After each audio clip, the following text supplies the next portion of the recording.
All right. All right, go ahead and call this to order. Roll call. Brooks, Yes. Holmberg, Here. Lyon, Here. Kushner, Here. Jacobs. Here.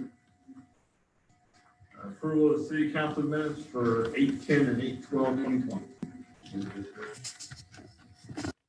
Brooks. Holmberg. Yes. Lyon, Yes. Kushner. Yes. Jacobs. Yes.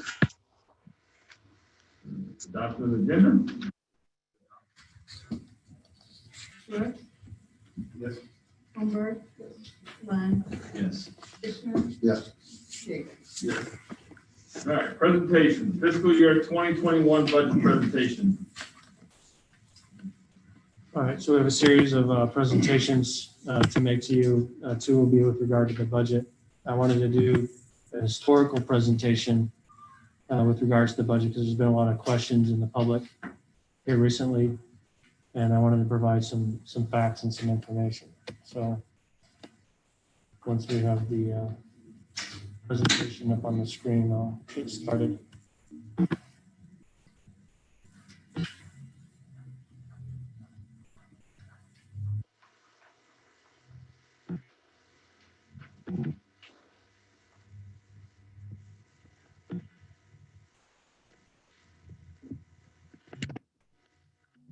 I think we should be able to see, the folks on Zoom should be able to see it. Oh, sorry. Too much going on. That's all right, I'm trying to do the computer one here.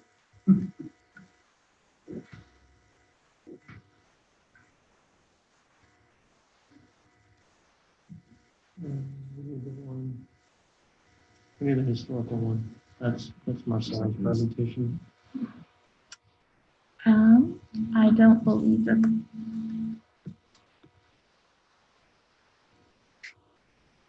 The only one that I have loaded onto the team. Use the PDF packet. That's just you.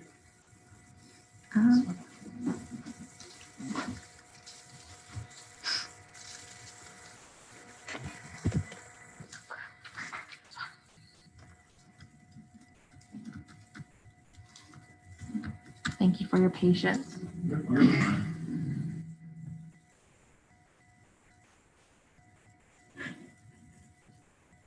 Show everybody how to use the website. Genius.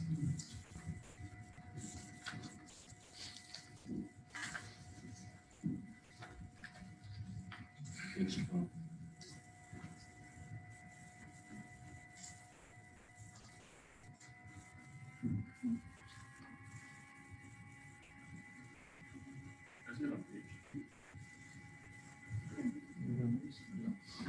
All right, so I'll go over the process that we typically go through in making and recommending the budget.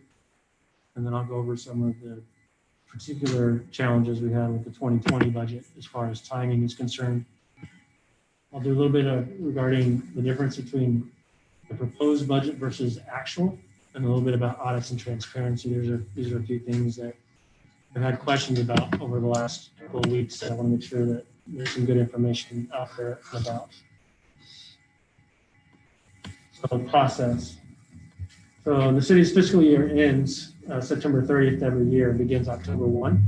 So we don't run on a calendar year. We have a couple month overlap there, a few months of overlap for the beginning of October.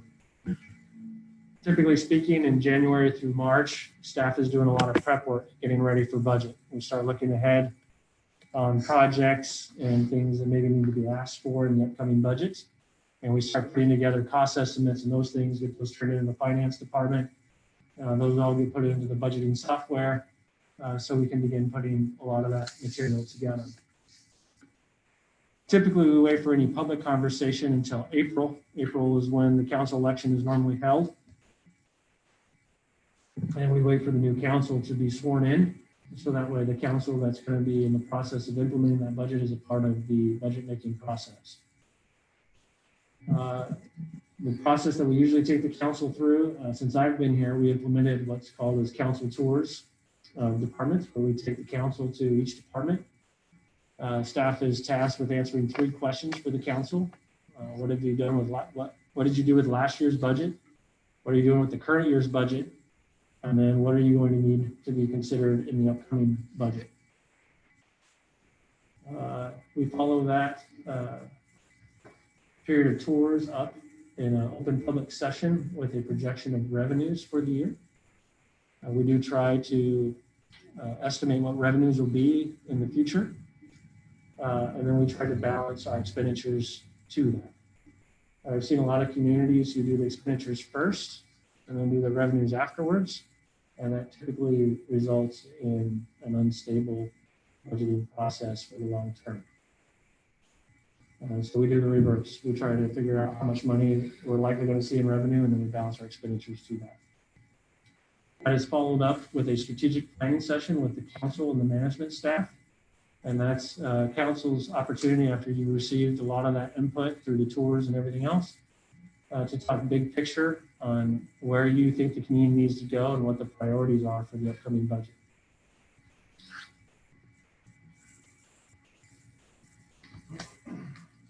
During that same time, April through early July, city staff is behind the scenes working through a lot of the budget numbers. There's one-on-one meetings between the city manager, assistant city manager, and the finance staff with each department head. And we go through each department's budget line by line. We identify revenue expenditure history and trends. We discuss needed adjustments, whether different lines need to increase or decrease. And then we discuss service needs, project needs, operational changes, anything that needs to be considered in the budget and reflected in the numbers that come forward as part of the recommended budget. And then everything gets added into the budget calculations. Once we have the council priorities from the strategic planning session, staff goes and gets necessary cost estimates for those types of things. And those also get added into the budget. So for example, this year, there was discussion in the strategic planning session regarding the public information officer. And so staff went and got cost estimates for that and then built that into the budget. Once all input is received from council and staff, we compare the proposed revenues to the inputted expenditures at that point. There's almost always a deficit at this point, and then staff works together as a management team from that point on. All the department heads and the city manager as an entire team go through and discuss the budget and make cuts to expenditures necessary to get the expenditures down to balance to revenues.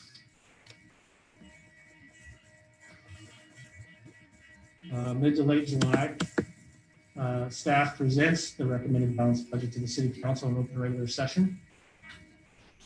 Most years, staff comes back with a recommended balanced budget. The last few years, however, staff has had difficulty balancing the budget, meaning there's been more deficit that's needed to be cut to match revenues, and has had difficulty making those decisions. So we've come to council the last couple of years for input on how to do that in the best interest of the community and the organization. And then typically late July into August is when council begins the formal process of adopting and improving the budget, which includes public hearings and ordinance approvals. And then that's typically all wrapped up by September. And all necessary budget documentation is created. That includes our budget book that's accessible on the city website. And that gets submitted to GFOA, the General Finance Officers Association, that we use as best practices for civic funding, local governments, et cetera. And all that's made accessible to the public at that point, including submitted to the state. 2020, however, has been a bit more of a challenging process because due to COVID, the council election was delayed from April to June 4th. So we lost a couple of months there in the process. New council members were sworn in on June 15th. We began budget almost immediately. June 22nd was when we began the process with the public and the council. With revenue projections presented to council, the community funding organizations came and gave their presentations to council for funding for this next fiscal year. June 24th, we did the virtual council tours of departments via Zoom. And then on June 25th, we held the strategic planning session with the council and management. July 13th, council had items on the agenda to discuss budget and community funding changes. And then August 10th, weeks ago, we did the sewer rate presentation. And once again, staff had difficulty reducing the deficit and presented 4 options to council to eliminate an additional $500,000 in expenditures from the operational budget.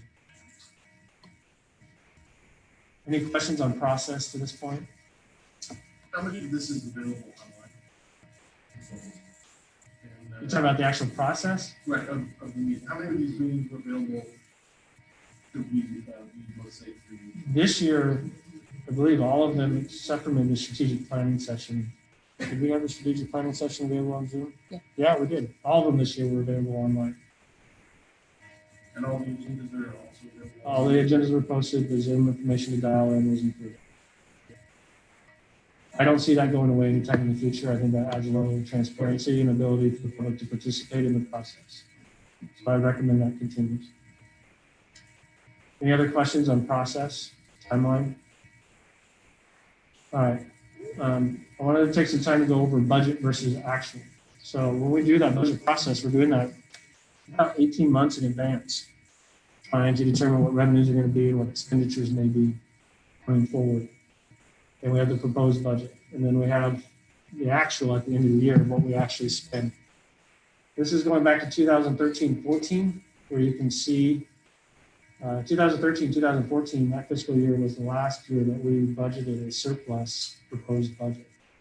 Every other year after that, the city has approved a budget where revenues would exceed, expenditures would exceed revenues.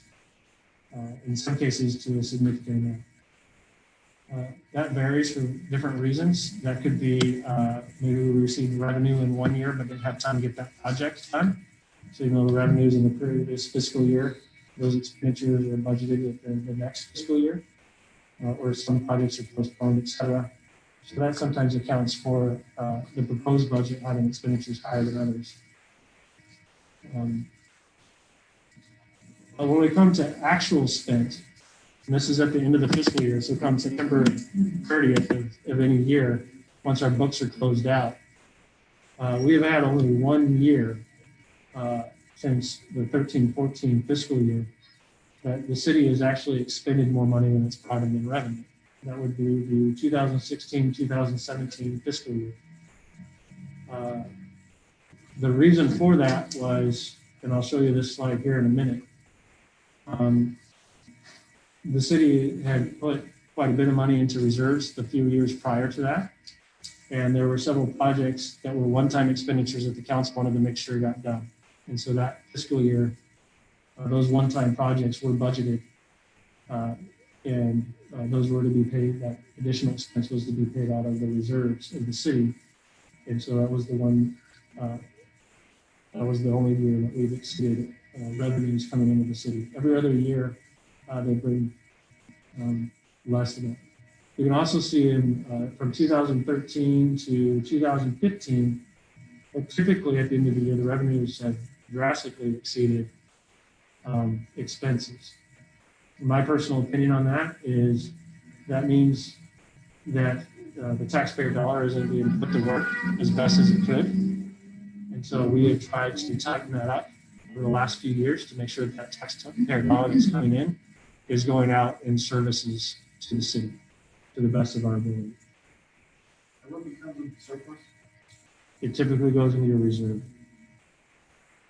Or gets carried over to the next year for expenditures that were planned that year, but won't able to get done before the end of the fiscal year. But they always go into your reserves when you spend up here.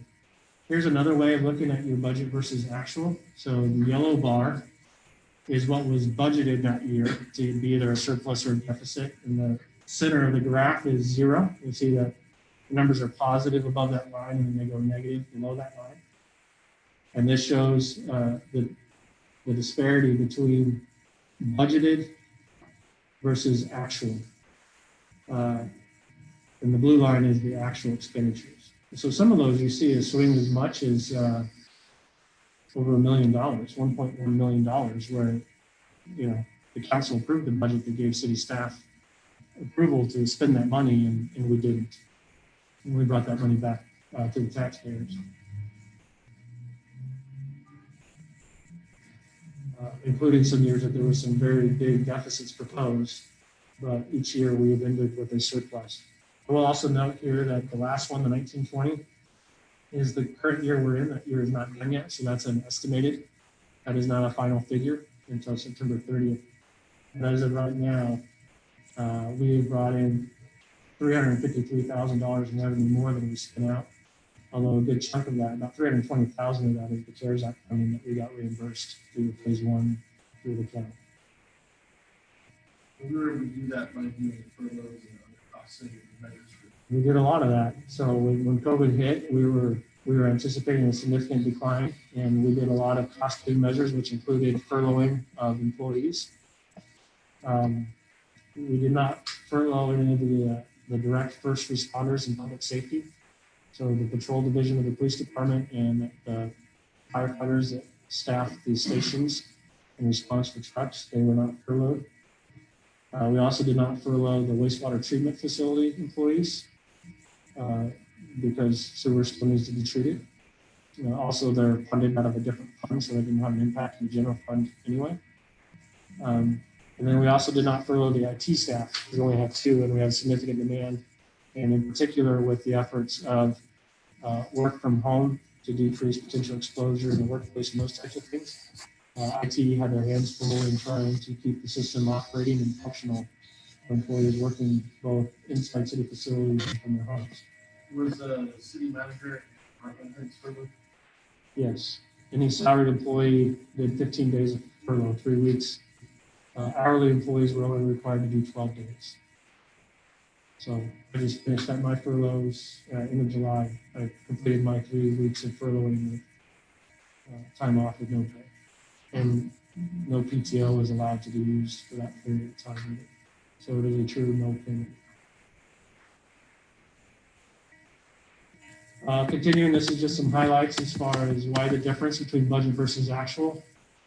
Some of that has to do with employee turnover. We budget each position as though it'll be filled for the entire year.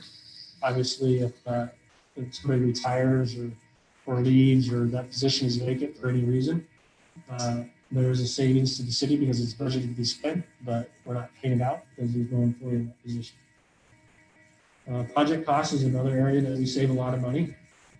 Again, we're putting together these estimates 18 months in advance, and then we do everything we can to bring that in as low cost as we possibly can.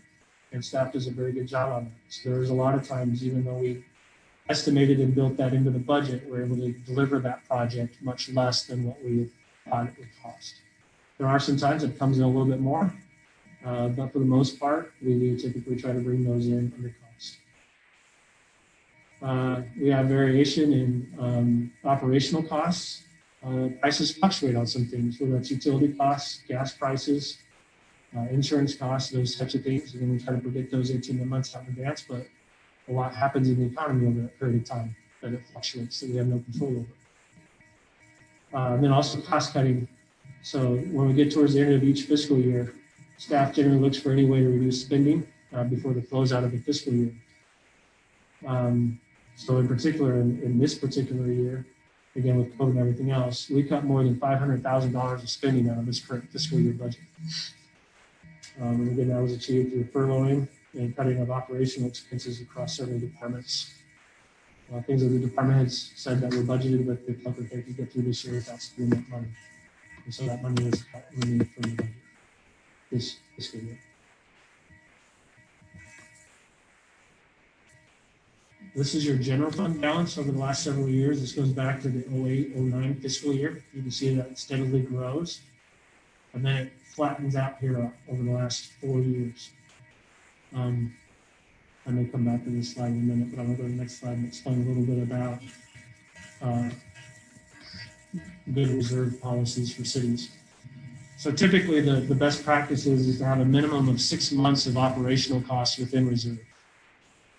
This is a case of an emergency. So if a tornado or something comes through and knocks out businesses and nothing's able to operate, there's no revenues coming in, you still have employees that need to work, public safety, first responders, those types of things are still working and trying to source service to the community, et cetera. So you still have bills to pay and all those types of things. The bills don't stop.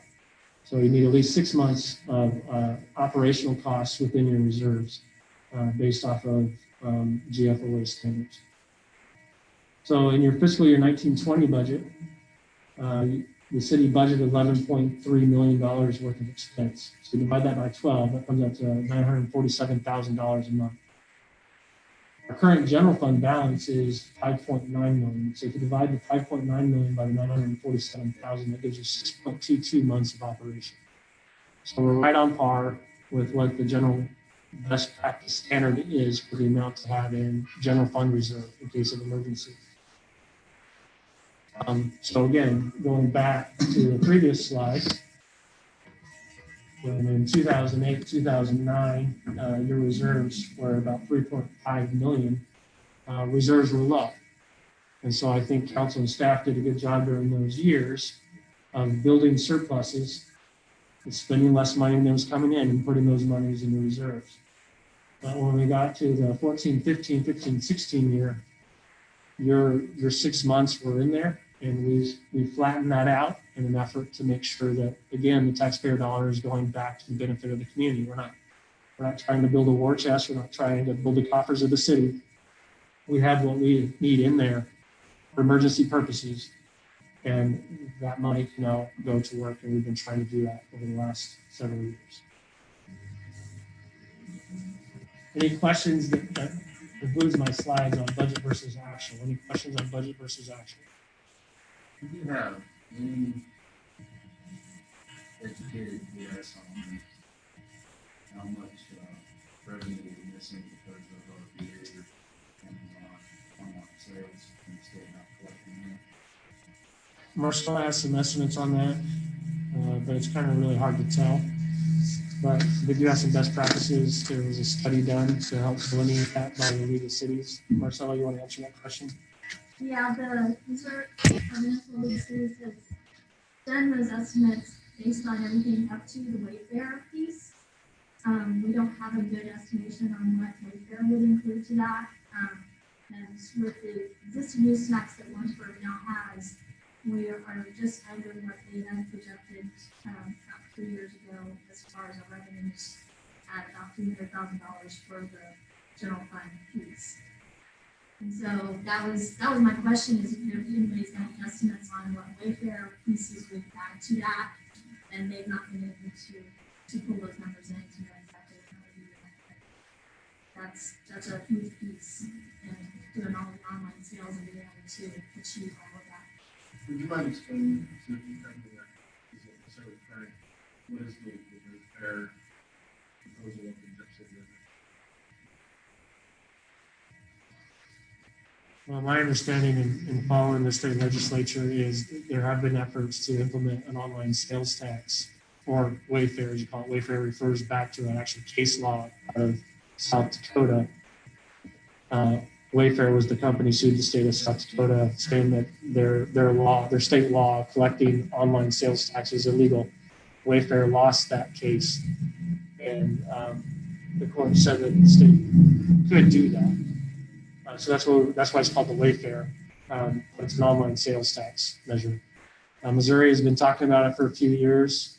Most recently, this last legislative session, there was an effort to make it revenue neutral to the cities, meaning that we couldn't bring any additional revenue and sales tax to what we already were.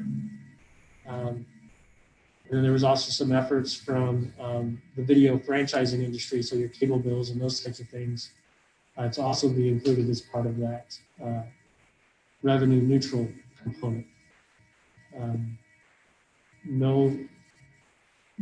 No bill got passed both the House and the Senate at the state legislature. And so once again, nothing has been approved or put into place. Missouri is one of 2 states in the country that does not have an online sales tax bill for its state. It's Missouri and Florida, the only 2 in all 50 states that don't have an online sales tax. Those taxes are to help support the cost of infrastructure that's necessary. So regardless of whether you get it online and whether that's delivered by Amazon, UPS, or United States Postal Service, They're driving on our roads, using our infrastructure. And that's one way to get some cost back for the wear and tear on the infrastructure for communities. They want it to be revenue neutral because of that. Hancock Amendment, is that correct? No, Hancock Amendment means any tax increase has to go on the ballot to be approved by the voters. Revenue neutral is simply an effort by parties within the legislature to try and lessen the tax burden on their constituency and on the citizens of Missouri. I think that's, at least for what I've learned from talking to our legislators, the governor's office, and stuff, going to continue to impact the cities. As that percentage of online goes up, revenue. And it puts the state of Missouri at an economic competitive disadvantage, right? So Kansas, Iowa, Kentucky, all those states that surround Missouri all have online sales tax. So those communities have access to provide infrastructure and help and support to their economies that Missouri doesn't, because we don't have access to that revenue. It's not a new tax, it's actually. Yeah. I thought that was part of the we could do it as a close to business, or whether it falls under Hancock Amendment and consider it as tax. I thought it was part of the. That is part of the debate that they're trying to figure out the answer to. At the end of the day, though, and I think one of the reasons why you see like the chambers in support of it and those types of things is it evens the playing field between the brick and mortar stores versus those that are online. Which are brick and mortar stores at a competitive disadvantage against those online retailers because they have to collect that tax and the online retailers don't. Harold, could I jump in just for a minute? Council members, if you could please speak up. We've had folks from the audience on Zoom that cannot hear you. I'm gonna wrap up here real quick. There's been some questions about audits for the city.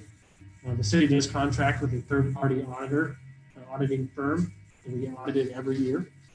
We'll come through, review our numbers, review our books, make sure that we're reporting everything accurately and appropriately. We pay about $26,000 a year to have that audit done. Some people have asked about having the state auditor's office come in and do that audit. That can be done. Even though the state auditor's office does it, they bill the city to pay for that. And it's estimated to be about $80,000 to have the state auditor come in and do that.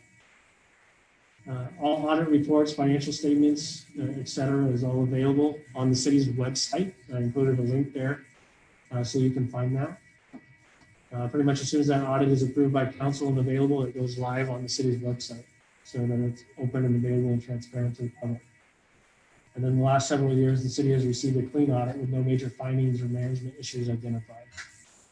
In other words, the auditor is saying that we're doing our job in maintaining the finances of the city appropriately and correctly, and that we are reporting them transparently and accurately. Any questions on audit? A couple things on transparency. The city has taken several steps over the last several years to increase transparency and engagement with the public. The main one being our city website. All budget documents are available on the city website. Again, there's a link there for that. All agendas and minutes of city meetings are available on the website as well. The packets that are included on there, including the one for this meeting, all exactly the information the council receives in preparation for the meeting and to be informed to make those decisions. So the public has access to the exact same information the city council does. To make it simpler for citizens to stay in touch and in the loop on things, there's a feature on the city website called Notify Me that any citizen can sign up for.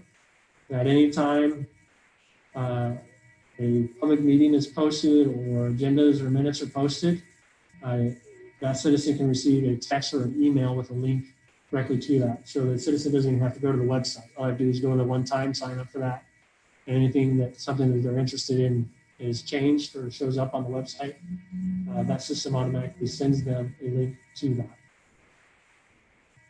We began recording the video of council meetings a couple of years ago. And all those videos are available on the city's YouTube channel. And there's a link there to the YouTube channel as well. In addition, as we've talked about previously already, Zoom. Since COVID-19 started, all public meetings have allowed for the public to participate via Zoom. Each agenda is posted with instructions on how to join via Zoom at the top of the agenda. And Zoom allows for citizens to dial in and listen and watch. And then there's also an interactive feature there where they can wave their hand and given time to speak directly with the council. So the citizens of Warrensburg have the ability to participate in those meetings from the comfort of their own home if they so choose. And then finally, social media. We have tried to increase our social media presence online through Facebook. The city has a general Facebook account as well as several of the individual departments where you can follow along with their information directly. Any questions or issues on the presentation and budgeted versus actual, our process, transparency, auditing, all those things that we try to put in place so that the public can be informed.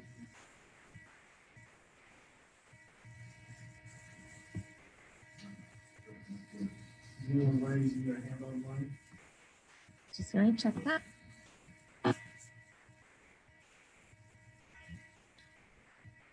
We'll have the opportunity to participate underneath the public hearing and underneath the general budget section too. But we're happy to answer any questions on my portion of the presentation at this point. There is no one that has raised their hand. We have 53 members in attendance. Okay. I'll turn it over to Marcella to do the actual fiscal year 2021 presentation. Good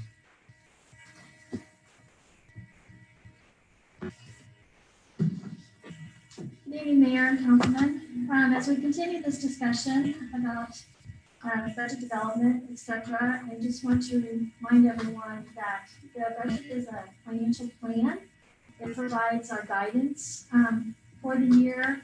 It doesn't necessarily commit us to 100%. There's still a process as far as expenditures are concerned, to make that happen. So just as a reminder, it's a planning tool, and it is very fluent as the year goes by. So I'd like to start with some comparison. You've seen some of that in Harold's presentation. So we'll compare what was adopted for 2020 and what we have proposed for 2021. Beginning with revenues, budget comparison for fiscal year 20 had $10.6 million projected revenue. To date, we've collected about 9.4, which we've talked about. And the projected revenues for fiscal year 2021 is $9.8 million. So the primary difference there is the 5% reduction in sales tax revenue, the reduction in the franchise taxes. Harold mentioned that a little bit when we were talking about the use tax, etc., where the video franchise and some of those pieces are moving away. And so there's not a tax on those any longer, as well as the cost saving measures that we have put in place for our electricity and efficiency pieces. There's $78,000 that is projected as far as the decrease in revenue that typically the animal shelter brings in. And we're going from an earnings on our investment money for our fund balance money, so the investment from over 2% to nearly 3% to less than 0.5% investment. So you see a significant decrease in the interest earnings as well. For budgeted expenditures, we had budgeted nearly $11.4 million in expenditures for 2020, and the 2021 projected expenditures are at 10.4. So that's a little over $900,000 difference between the 2 years. We had nearly $800,000 reduction in revenue projections. We're trying to close that gap even further, so we've got over $900,000 in expenditure reductions in an effort to present a balanced budget. This slide goes through, you can see all the divisions on the right-hand side of your screen that shows the differences in where there's been reductions made in each one of the divisions throughout the general fund. Questions so far? Okay, so as we go forward, the fiscal year 21 budget, the city adopts a budget as a whole across all funds. So revenue is projected across all funds at $25.8 million and $29.1 million in expenses. The majority of that is in water pollution control because it includes our depreciation expense. So that's not a cash value, but that is money that is, if there's cash available, it provides for your equipment replacement. And you'll hear a little bit more about that as we do the rates public hearing towards the end of September as we finish that. It shows the $607,000 difference in revenue expense to, the general fund expense to revenue. So most of that $607,000 is just operational expenses. This budget doesn't include any capital items. It does not include any salary increases. So the revenue projections is the property taxes and sales taxes, et cetera, and the expenditures throughout each one of the divisions. We did reduce the public information officer that was brought up in the strategic plan. So that was taken out of this in an effort to bring it down, along with the proposal and reduction in animal shelter services. Then 6 months of department director and some staff changes. There is currently some discussion amongst some employees that are eligible for retirement if they choose and submit our retirement, as well as some open positions that we are not expected to fill until after the first quarter of the year that will give us an additional $143,000 in savings. So that reduces that gap down to from $607,000 to $463,000. The general fund revenue pieces in the next slide is broken up in how that money is collected. So in the pie chart, you can see that sales to use taxes generate 45% of that.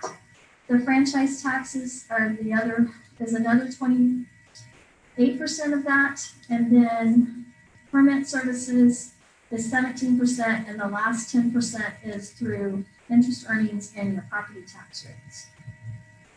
The property tax only generates less than 10% of your total overall general fund budget. And the next slide of expenditures gives you the same breakdown of primary law enforcement and emergency services is the majority of your expenditure costs at over 51%. Administrative services make up 25%. Your street, cemetery, and community and economic development make up the remaining difference in those pieces. So again, our primary focus is on emergency services and frontline safety for all of our citizens. Questions about general fund? So when people pay their taxes, they pay their property taxes and stuff. How much does the city of Warrensburg get for that piece? So once that pie is sliced up, how much does the city get? Okay, so the general funds, and we'll talk about this a little bit more when we talk about property tax rates later in this meeting. But it's about $800,000 that general fund receives from property taxes. That's just general fund. So your total property tax is broken up in all your taxing districts. So you have, and it also pays your personal property. So that's the combination of the two. But you pay the school district, you pay the library, you pay the county.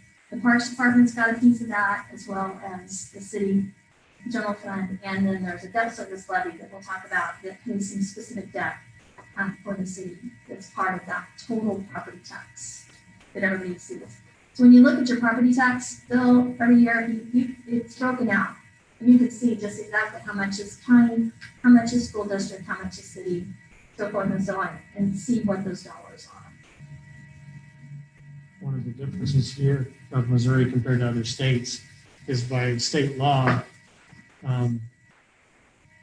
cities can't make any more additional revenue as your assessed values increase, right?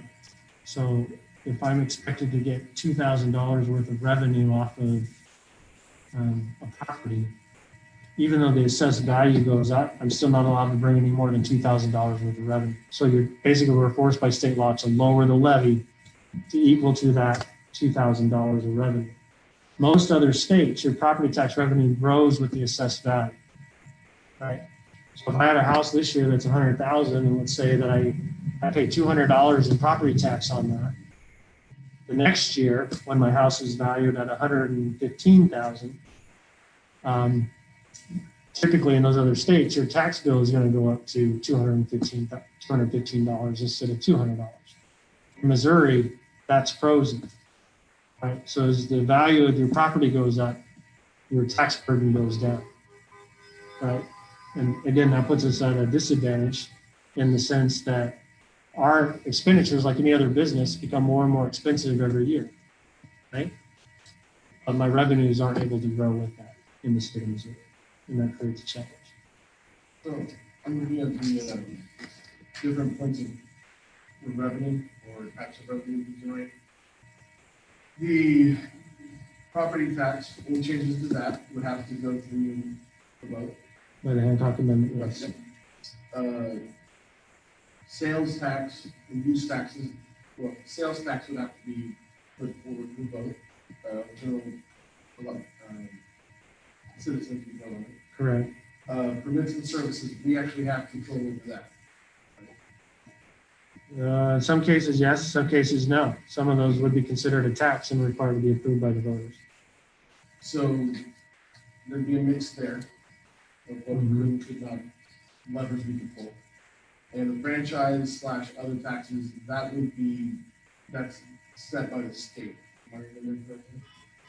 So we In some can't, instances, it's set by the state, in some instances, it's set by the city ordinance, but again, changes in that, but if permitted by state law, but nothing to do with it. so that would be another section that we would actually not have control over what we could do as far as generating more revenue for additional programs. Correct. So, thank you. Any more questions on general fund? So as we move on to capital improvements, transportation. The transportation fund is generated with the fuel tax, the vehicle sales tax, and the vehicle license fees that are paid. Fuel tax is based upon the total fuel purchased throughout the state and is distributed by the state based on the census population. That's part of our whole push to make sure that our census population is correct when it's reported, and that number doesn't change until it's a year later when the new census has come out. And a lot of the thought process is that whatever fuel is purchased in the city of Warrensburg, we get the tax off of that, and that's not the way that works. It doesn't matter how many gallons of fuel is purchased in the city of Warrensburg, it's still taken to the state as a whole and then distributed back across the whole state to all of the municipalities as a distribution based on population. If I remember correctly, there's 2 cities in the state that have their own fuel taxes. I'm not sure if one of them. I know Peculiar recently passed a fuel tax, so it's specific to the So there might city be 3 now. of Peculiar. Would that be even an option for us to consider for, obviously we'd have to go through the voters, but if they approved it, would that be something that Warrensburg would be eligible for? Yes, the constitutional provision that they allow that, it requires a super authority to pass, so it's not just something. So in this case, supermajority means, 5/7. I can tell you the exact amount, but because I know 2/3 is usually supermajority, but in Missouri, you want to be not. yeah, I but that's not collected by the state, that's collected locally, and the piece of it is with,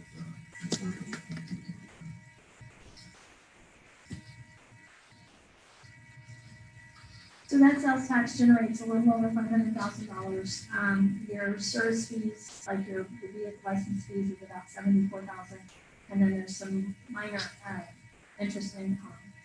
So the primary purpose of this fund, and it's outlined in state statute that fuel tax and vehicle sales tax is to provide for our road maintenance and improvements.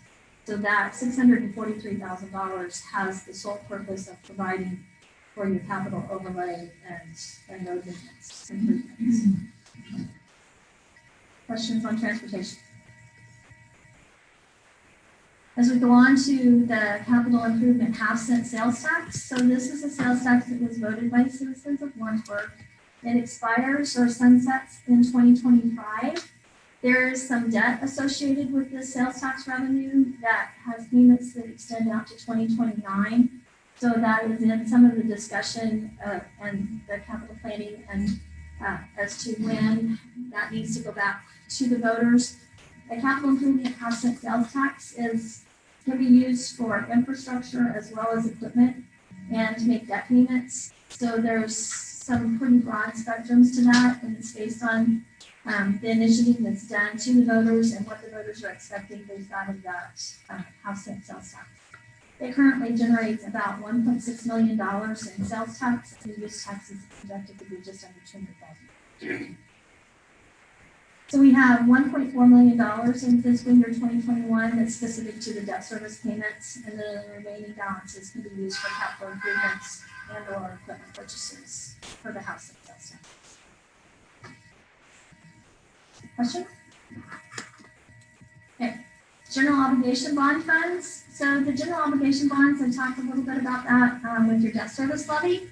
So there's a 59-cent debt service levy that currently is assessed only on the real estate portion of your property tax for the citizens of Warrensburg. It's not on any of the personal property. There was two major initiatives to do in the issuance of these bonds. One was to get some fire equipment, and that was a 10-year program that pays off in March of 2027. And the other was some significant street improvements done over at Veterans Road, et cetera, that is scheduled to pay in March of 2022. So again, that once that debt is paid, then the debt service levy goes away, and it would take a vote of the people to issue additional debt for that debt service levy to maintain or change in fashion. That is 2/3.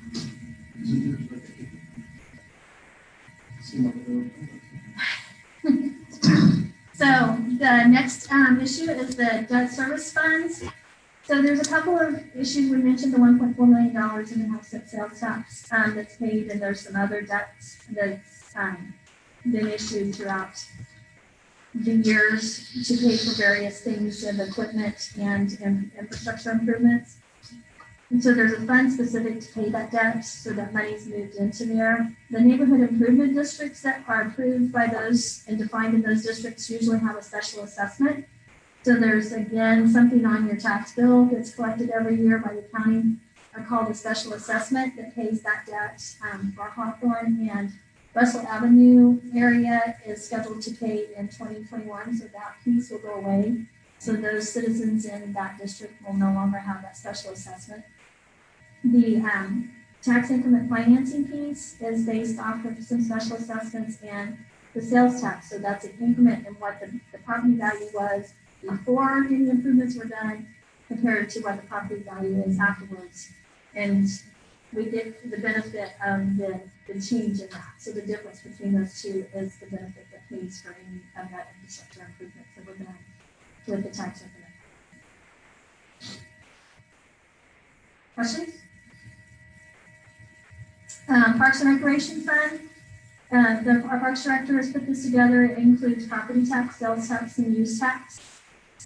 Again, part of your property tax bill has got that 19-cent levy that we'll talk about later this meeting. The sales tax is projected at $1.1 million, and the use tax at about $131,000.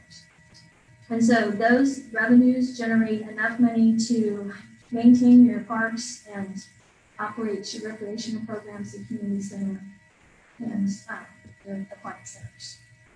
The Parks and Rec does not fall under the city of Warrensburg's administration, right? Correct. It's under the direction of the park board, and the way we've got it things set up here is the city, because the city collects the property tax, from the county. That's the money distributed to us directly, and then would have to be transferred over into a separate entity for the Parks Department. We just separate it in a fund, so it comes before you as part of the overall requirements for a revenue expenditure adoption. So we have no authority to spend any of that money. All of that money goes to Parks and Rec. Correct.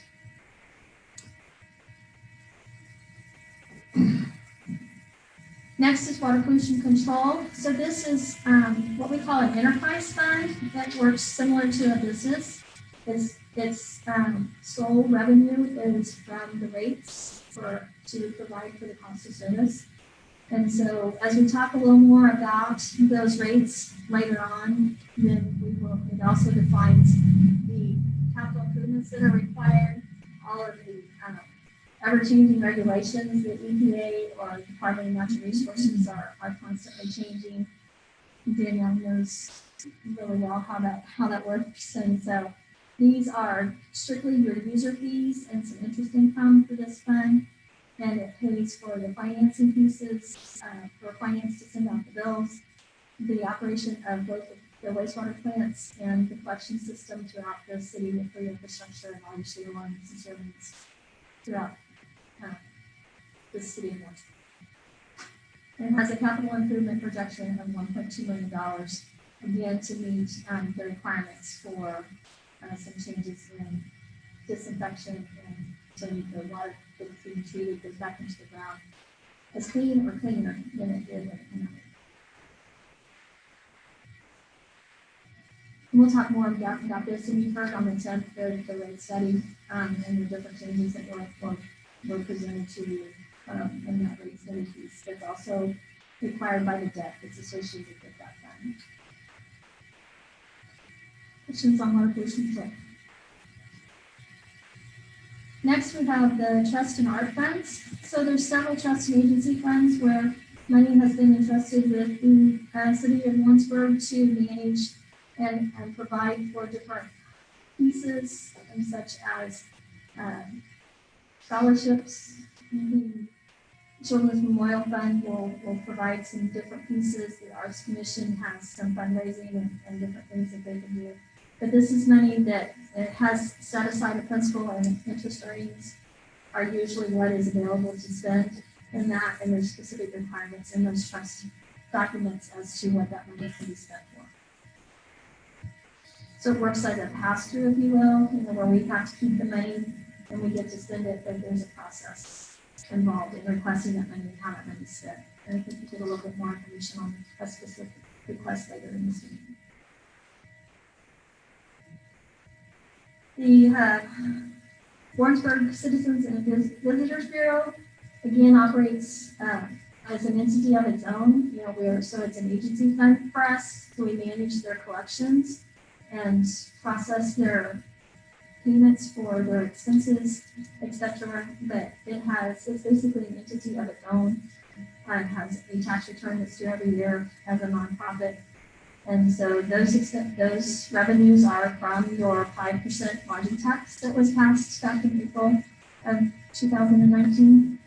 And that money is used to pay for any of those programs and your staff that manage the visitors phenomenon.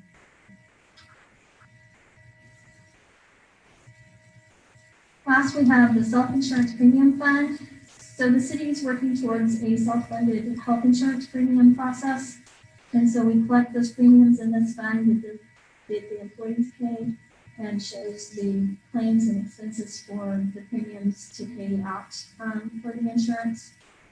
And that is a growing fund. And right now it's serving its purpose as well as far as generating enough money to go towards that fully self-insured fund process.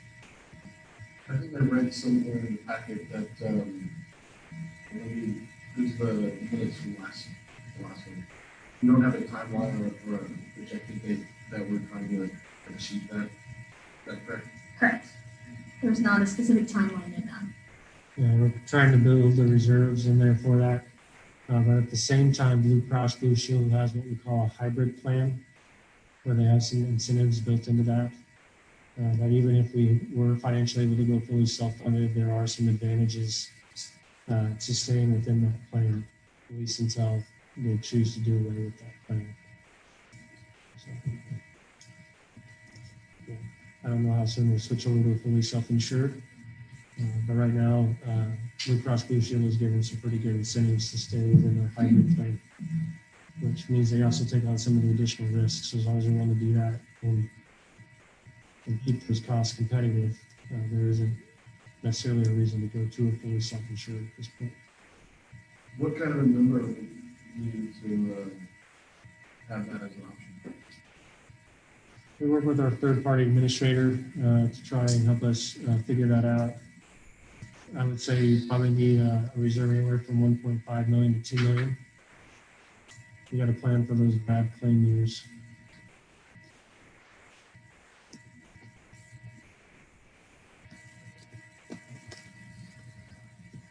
Okay, so just as a recap, we were talking about the fact that the ordinance that will be presented to you later this evening will be for first reading, and it will have a revenue projection of $25,804,515 compared to $29,142,855 in expenses.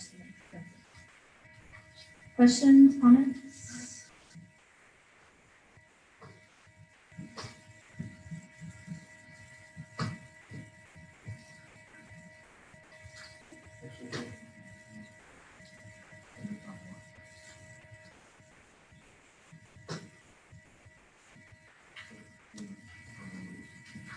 Thank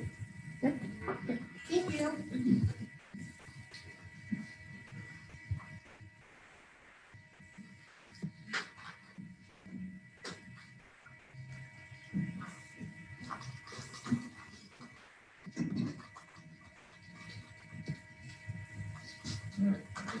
Five two, animal control options for fiscal year 2021, Chief Officer.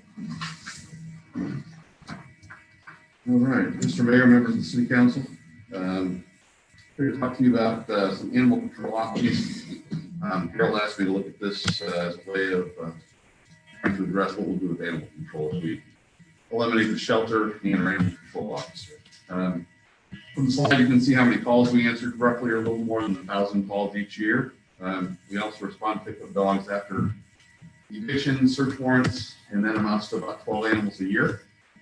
About 75% of those are able to find friends and family to collect the dog shortly after we get it. Search warrants usually yield multiple dogs. Recent arrest yielded 5 dogs from one house, 3 dogs from another. These are typically collected within a short time frame. We responded to 22 animal bite calls. I don't know if that's on there or not. In 2019, we responded to 11 so far this year. These are typically known dogs, so family or friend gets bit by the dog. We don't have a lot of feral or stray dog bites. The animal shelter is also used for quarantining animals during a dog bite situation. So with the closure, we would have to work to identify an alternative for quarantining a dog bite. A quick question about that. Yeah. I don't know if you have this information or not, but are the owners charged with the 10-day quarantine? Or do you associate with that? There is, yeah. And if they refuse to quarantine, there's also a city ticket they get issued for refusing to quarantine their animal. And the animal control officer also picks up dead animals from the roadside. This is something that would need to be handled by another city department as well. So going through your options there. Looks like, currently our operation, yeah, between 7 and 3, Monday through Friday, is when we offer full animal control service. We have limited service at other times. Officers only respond to vicious dog calls. So after 3 o'clock in the afternoon until 7 o'clock the next morning, you would have a police officer respond to handle a vicious dog if a dog's running loose in the neighborhood it's being aggressive. If a dog bites a family member, the family is responsible for securing the dog and ensuring the quarantine protocol is followed. If a community member captures a stray, we have them hold the dog until the animal control officer can come and get it the next day, or if the shelter's open, they're able to take it to the shelter. All right, so option 1 for animal control service, provide limited animal control service using current city employees. So this option would require identifying city employees who would have animal control responsibilities added to their current duties. Possible options here would include police officers, public works employees, or the code enforcement officer. This would be the most cost-effective option given that these positions are already in the budget. The downside of this option is that it adds to the workload of selected employees whose workload is already pretty heavy. This would also require training the employees to handle dog calls. Mr. Stanfield, our current animal control officer, said he would be available to train the selected employees prior to his retirement in December. Using this option would require changing the expectation within our community as we transition to limited animal control service. With this option, we would still need to consider how we handle the seizure of stray animals. Option 2. At a current total of about $19,000, which would be $12 an hour for a 30-hour week, we could provide part-time animal control service. This option would allow us to manage stray dogs and keep a properly trained person handling animal calls. The maintenance cost for the animal control truck is minimal. I think we estimated it to be, what was it, Marcel? Remember? Okay. And I believe that could be absorbed from the police department budget. The vehicle is still in good shape, so for the next few years, we could get by without concern for replacing it. Long term, obviously, we'd have to think about replacing the vehicle, or we could find a good used pickup truck for that. Limited driving would be cheaper than buying a new one. With this option, we still need to consider what we would do with stray animals, so I'll discuss that later. And then option 3, which is provide a response to animal bites only and do nothing with stray dogs. This option is the most cost-effective option and requires minimal additional workload for the city. This option is likely to lead to an increase in stray and feral dogs. Should we see an increase in stray and feral dogs, we're going to see dog bite cases increase and likely lead to the possibility of an increased cases of rabies. When Mr. Sandfield started his job as the animal control officer more than 15 years ago, he regularly recovered stray dogs. Due to his diligence, stray dogs are very rare in Warrensburg. If we decide to provide this level of animal control service, we will need to prepare the public for seeing more stray dogs and potentially an increase in rabies cases. All right, so the next part of it is figuring out what are we going to do with stray and abandoned animals. So this is actually one of the costliest issues related to providing animal control service. When I checked with my peers, most cities our size have a shelter or some type of facility to handle these animals. Some smaller cities contract with a larger city to provide housing for these animals, similar to what we currently do for Johnson County, Noster, and Fulton. So the first option would be to contract with another municipality for shelter service. Options for us would include Sedalia and Raymore, but we would most likely need to transport the animal to their shelter. This option would be less expensive than operating a full shelter, but would still have personnel and vehicle costs. The animal control truck is not a suitable option for transporting long distance to these locations because the cages are not climate controlled. Using the current shelter van would be the best option for transporting to another animal shelter. Option 2, contract with a rescue to take strays. This option would be less expensive than contracting with a shelter, but it would require creating a network of rescues who would be willing to accept the dogs. If we provided funding, it could entice rescues to accept the dogs, but it would add to the overall cost. Option 3, create a volunteer foster program for stray animals. The cost of this option would be minimal, but would require someone to create and maintain the foster families. When we started this with the shelter, we had good success. This option comes with minimal cost and could most likely be done at no cost.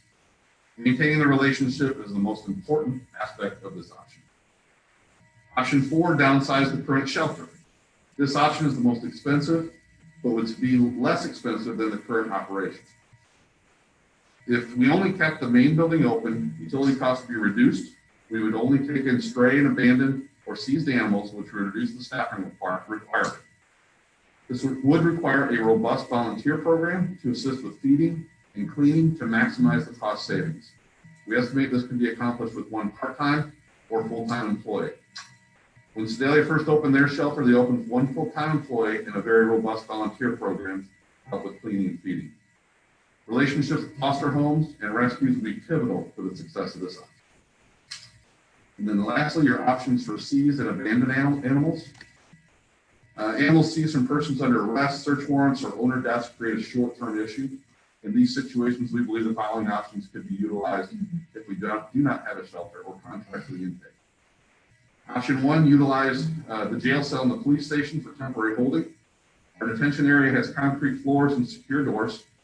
We actually have a cell that has a flushable floor, so you can close everything into the corner and it flushes just like a toilet. It's kind of a neat feature. So if you're ever over there and you want to see it, you can come on over and I'll show it to you. We get to leave that for it. Well, it depends. If your wife calls ahead of time, you may not get to, right? We would need to have food and bowls on hand to feed animals we take in. We would then work with contacting friends or family of the person we take the animal from to release the animal.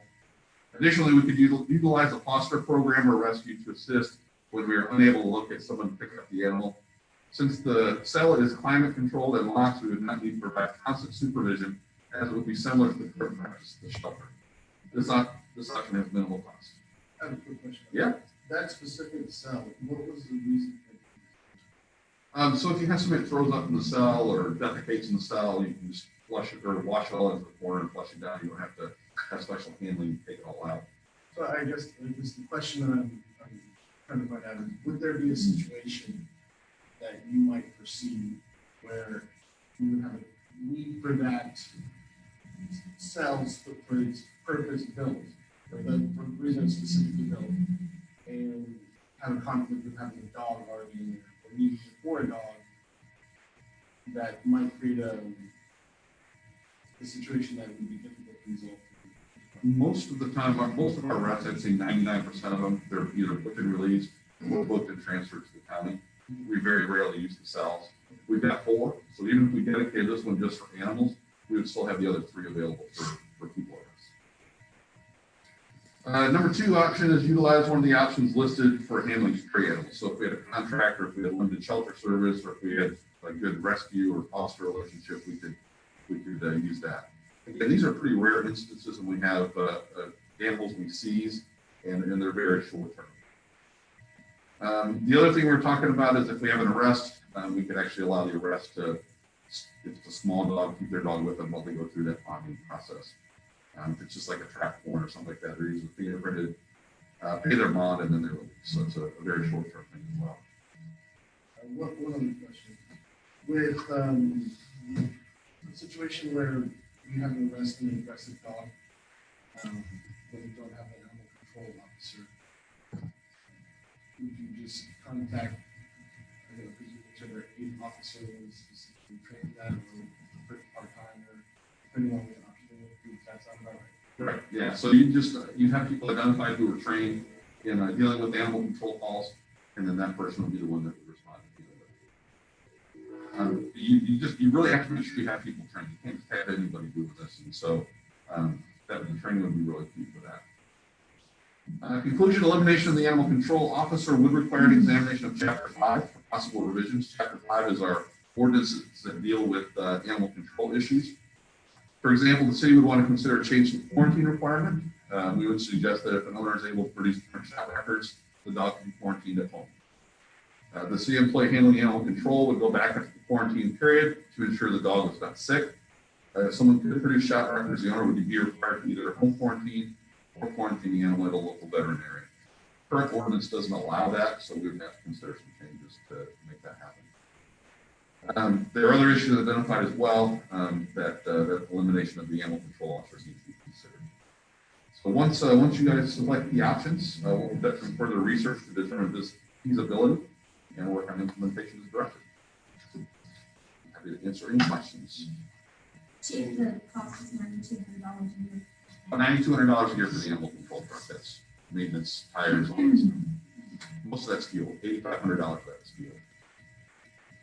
We can use $12 and $12 here another 2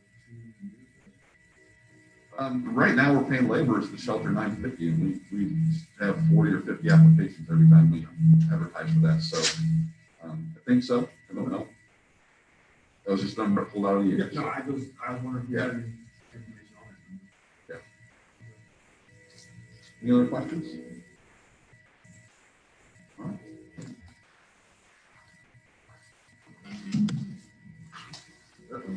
Disinfectant card.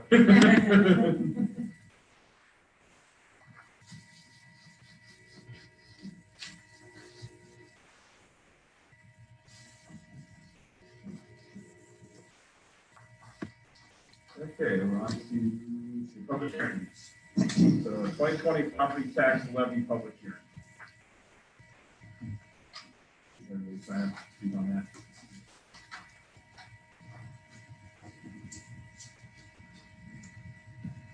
So public hearing for the ordinance fixing the animal, we're talking about animals. The annual rate of levy for taxes for the city of Warrensburg. So I mentioned earlier that there's actually 3 levies that we will be addressing tonight. So in August, every year, the city receives what we call a pro forma statement, which summarizes the assessed valuation. So the county assessor's office puts all the information together, it's sent to the state auditor's office, the state auditor then does the calculation and sends us back the actual documents to be signed and executed to set the levies by ordinance. So the pro forma statements that were indicated from the state auditor's office that we received has a maximum levy for general fund at 0.3608 cents per $100 of assessed value. The maximum levy for the park is at 0.1960 per $100 assessed valuation, and the levy for the debt service is at 0.59 cents for $100 of assessed valuation.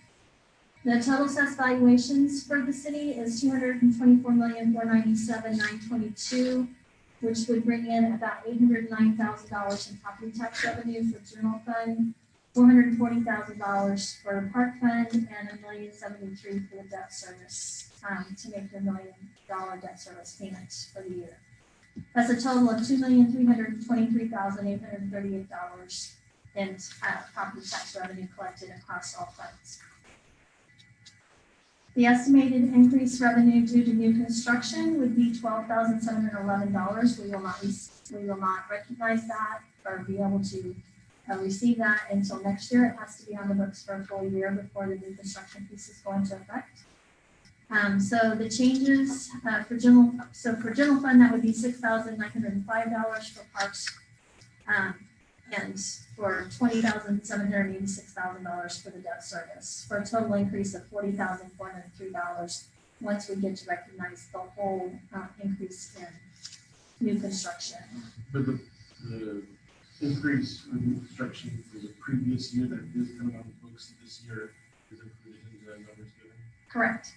So that increase in the reassessments to include is like 0.1736% or $1,404 for general fund, $762 for parks, and $5,025 for the debt service fund. So you have a combined total of $3,192 more this year than what you received last year or projected to receive last year in total assessed tax pieces.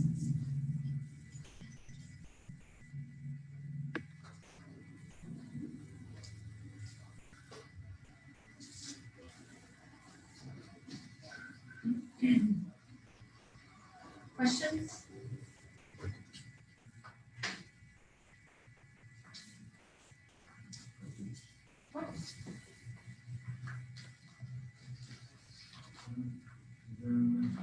Looks like for the property tax levy, we had one person sign up.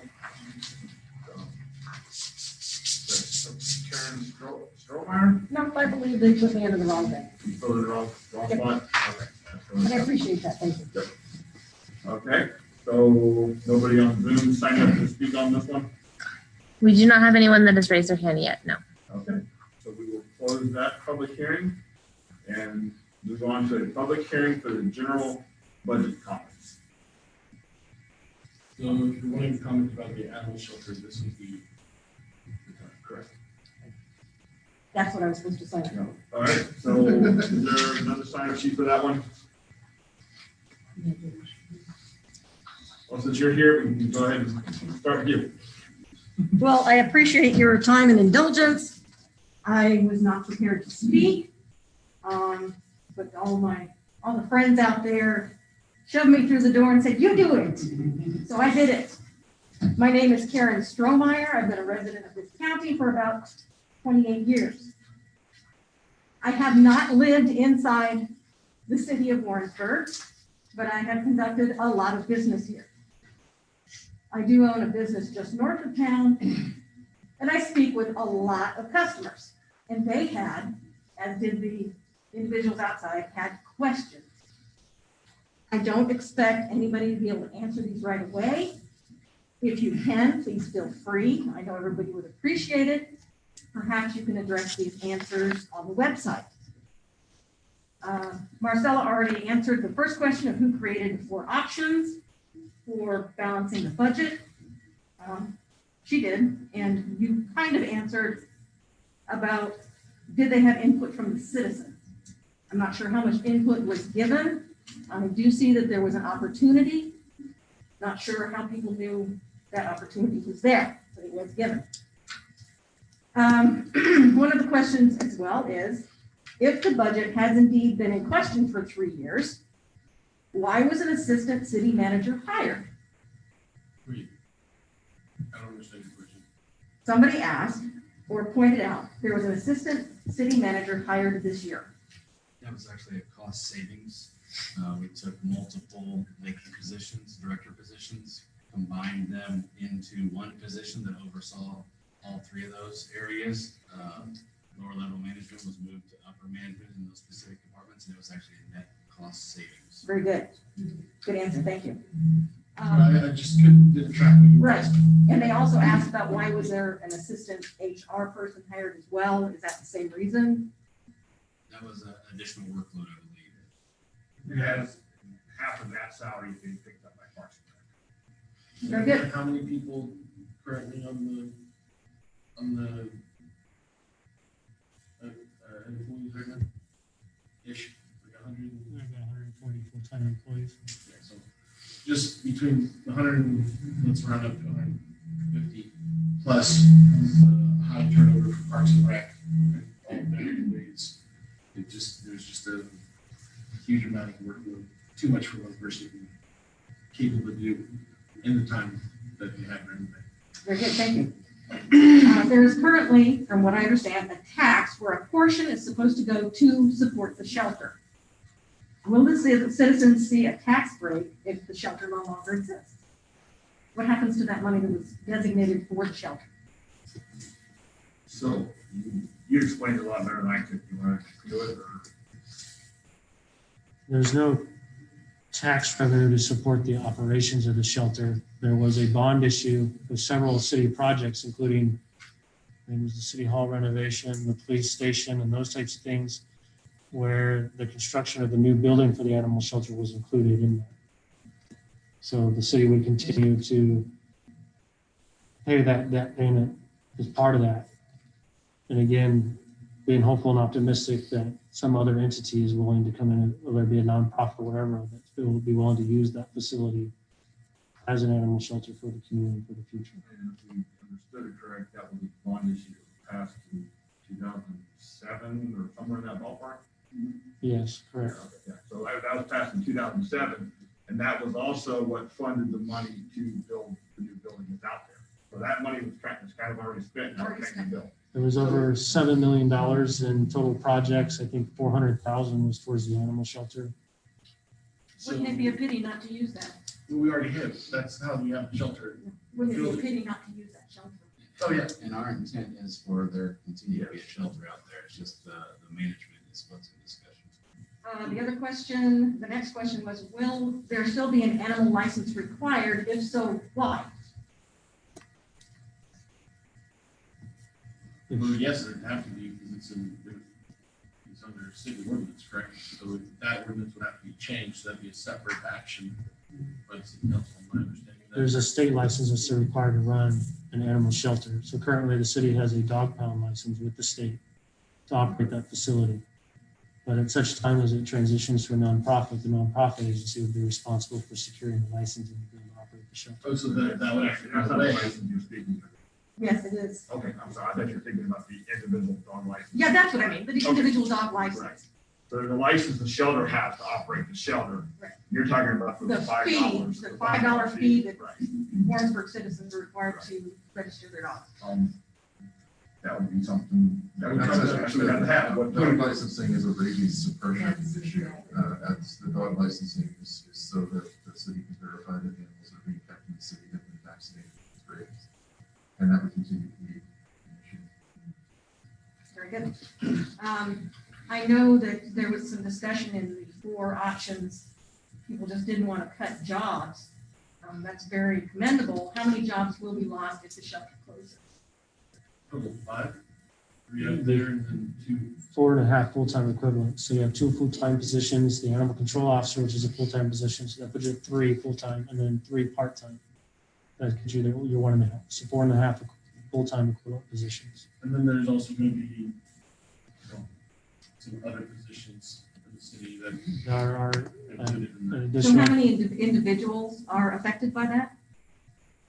5 individuals? 5 specific to the animal shelter. If you're asking how many people will actually be affected by it, you're actually talking about a bigger number, because if we start getting rid of firemen and police officers and other city employees, it then starts to affect the citizens in addition to just those people and their families. So, you know, if it's 5 people and they're married and they have families, presumably, those people are also going to be affected, not to mention the services that will no longer be able to provide, or will have to provide in a diminished fashion.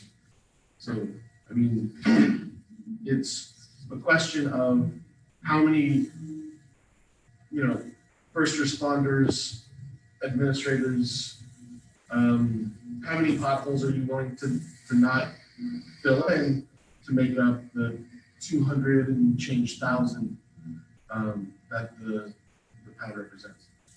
There's another option, which is we raise taxes.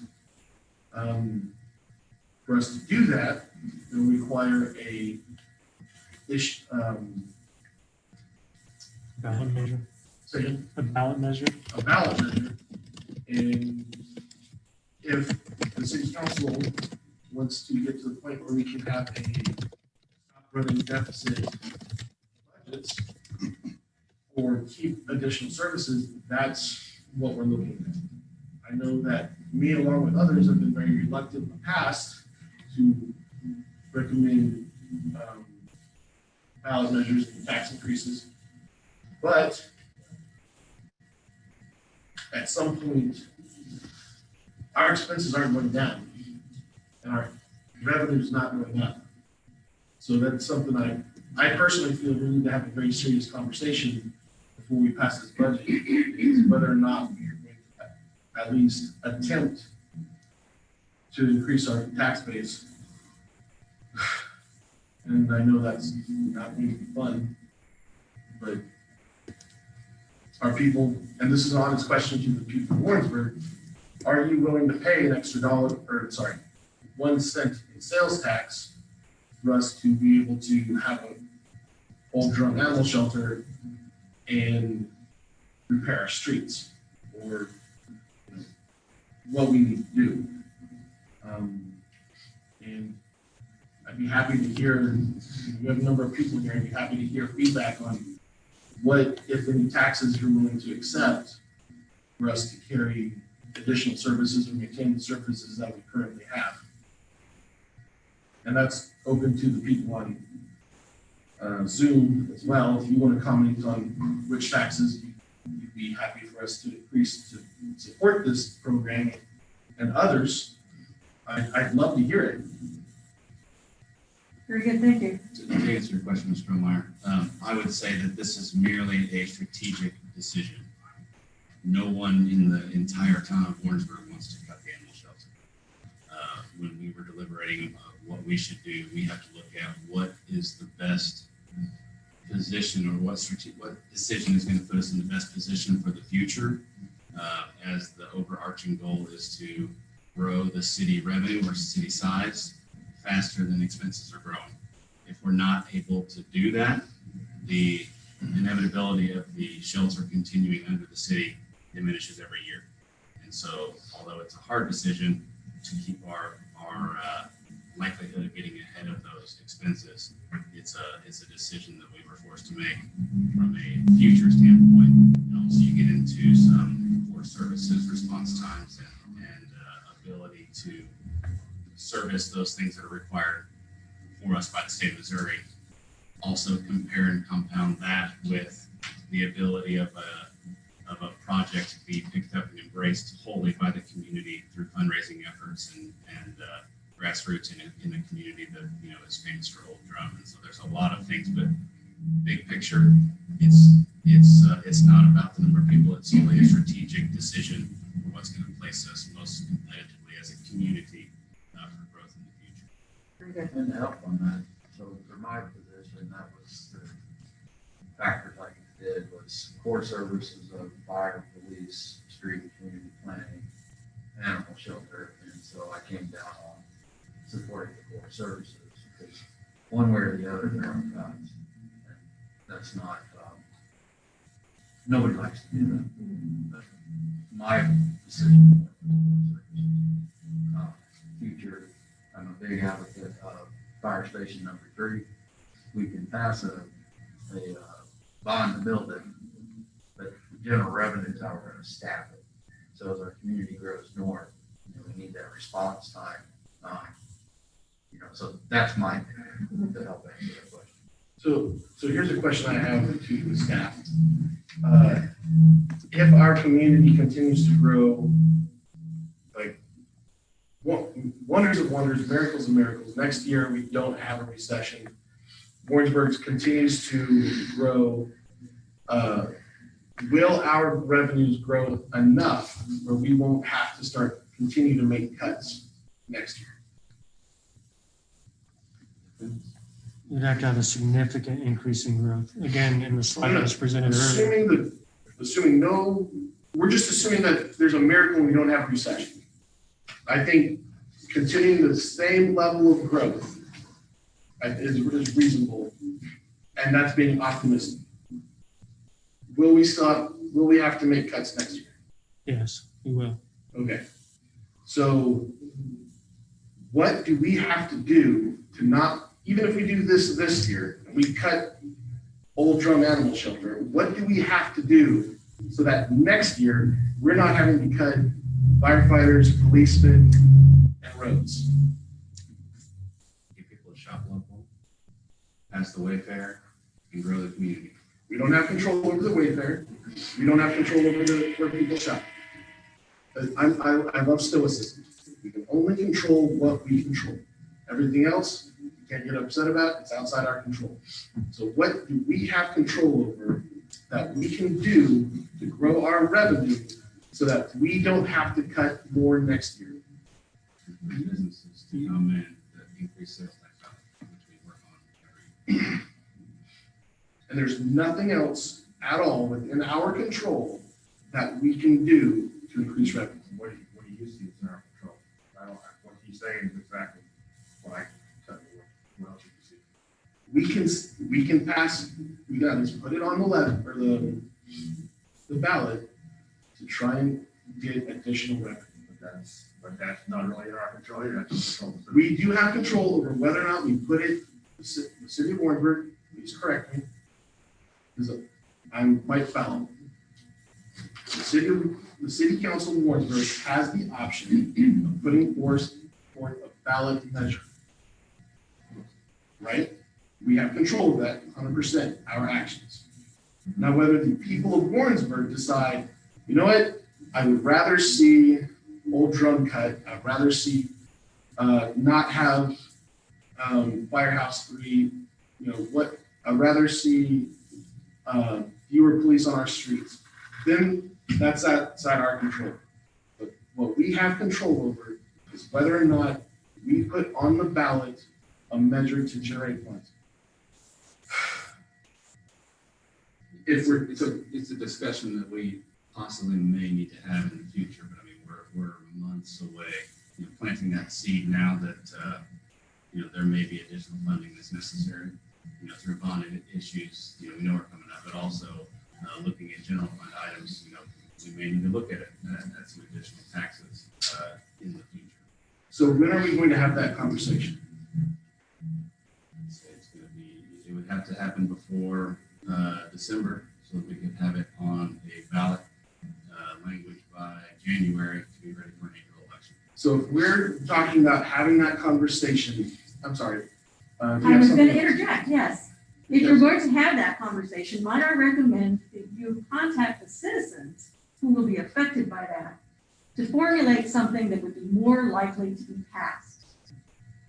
If you want to sit down, that's fine. No, that's right. The I other just question. realized we're having a conversation. You're That up was there. quite all right. Part of this was answered. Who will be responsible if somebody in the city is bitten by a stray animal? Isn't this a public safety issue? Part of that was answered. Except who is actually responsible?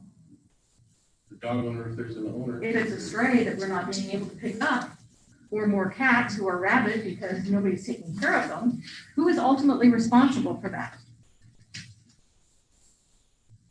I mean, I know if I'm walking downtown Warrensburg and some cat jumps out and bites me, the first thing I'm gonna do is sue someone. Well, I guess that's a liability question. Is there a liability to the city? No. So it's just dumb luck and you're, Feral animals are no different than wildlife. That doesn't become the responsibility of the sovereign. It's not, there is not public liability for that. all right. I think those are all the answers that I had from my customers and I appreciate your time. Thank you. So the point that I was going to make before I realized she was still standing by 15 minutes into my diatribe, is that if for us to consider that, we need to be looking at it on or before December. And we're still working with this. Shouldn't that be part of our planning process for this, budget? The challenge will be is even if you put something on the ballot and it's passed, you won't see the revenue in this upcoming fiscal year. It'll be in the next fiscal year. So you're still gonna have to pass and balance this budget without that revenue because there's no time to get it in to impact this next fiscal year budget. But we're looking at, Starting the conversation. right, and I feel like to be responsible, if we're talking about cutting services, having a plan to say, okay, at least we can say, all right, I get it, everyone's upset, but if you can tough it out with us long enough till we can get this passed, we have a plan to bring it back. We've talked about possibly leasing it out to another organization. I'm all about that. We've talked about how to handle some possibilities on how to handle it through public safety. I know there are members, I know every member of this council desperately wants to keep this. And if we can at least go to our constituents and say, listen, we exhausted every option, we're shutting it down, but our intention is if you do this, we'll be able to bring it back at this point. I think that's a very different conversation to say, all right, we're shutting it down and hoping one day maybe someone will want to come in and use the facility. Our intention is for it to never shut down. Our intention is for it to continue to operate via some type of new capacity. Right. And so I think that all of us have been working very hard to make sure that that happens to some extent. And I agree, and I agree. There has been significant progress with coalition partners and folks that are coming to the table that can allow us to have better opportunities for the animal shelter in our public than we have now. From a funding and service level perspective, on the high side, like we can make it better than it is now. We have that opportunity. The low side is a grassroots effort steps in to run the facility, through volunteers and their sole fundraising efforts alone. That's the range. Right. If we actually make it better than it is now, or it continues at possibly a lower service level through volunteers and grassroots. I think that's where we are as far as the progress that I have seen in recent weeks. And so I will share that there is significant progress and participation to look at the high side option and more to follow on that. But I don't see this shelter closing in the short term. It's going to be managed differently, but the overarching goal, I think, of all of us is to see its operation perpetuate, and we work towards a solution helping whatever entity takes over or steps up to be successful. So I don't think we'll shut it down. Is that still with the October 1st, expected by that date, or is there any? I suspect we will find some solutions in the coming weeks for that. But yeah, I don't see it shutting down. So when an extension be addressed? Okay. We're working with coalition partners now. And so the coming weeks is going to involve kind of all of those that are exploring options to have to come together and see kind of everybody get on the same page. But we've got to get some definitive answers from all parties, from what the coalition partners are able to do, what grassroots fundraising efforts are able to come to the table with, and then we look at an opportunity to basically figure out what the future plan is, and then buy time collectively so that we can accomplish whatever that goal is. Who is this coalition? It's other folks in the community. It's folks that want to see this be successful, just like all of us do. And we're trying to work through ideas and ways to present this to the public. Is it fair to say that we're not trying to hide anything? It's just, No, we're just trying not to put anyone out there on if something falls through. if an entity has not voted or formally accepted ideas, it's not our ability to share at this point. So the timing is the issue right now. So, but the overarching goal is we all need to work together from a fundraising perspective, from the grassroots, from coalition partners in other entities in our larger area, all need to come together to provide real solutions and real dollars so that we can make sure that our shelter continues without the service level interruption. If it shuts down, getting it rebooted and start back up it takes massive effort, it's time consuming, and it's expensive. And so our goal is to continue that to make a smoother transition. Right now, we're talking about, big picture budgetary stuff for the future. We know that we're looking at a transition period for the city. However, what is that time frame on there? That's what we've got to work through, and time is of the essence, because as we buy time, it is expensive. And so we're working towards solutions, but there's lots of entities doing that. Soon we need to all come together in the coming weeks. Is the city council webpage a good place to put that so it's out to the public, so nobody's left out of this loop? What is going to be the best way to communicate to the citizens of Warrensburg and the county, because they do have a vested interest in having a shelter as well? What's the best way to communicate to all of these people? Would it be the website for the city council? I'd say it'll be some type of either an announcement in a city council meeting or some type of press release, or the normal channels. It's not going to be a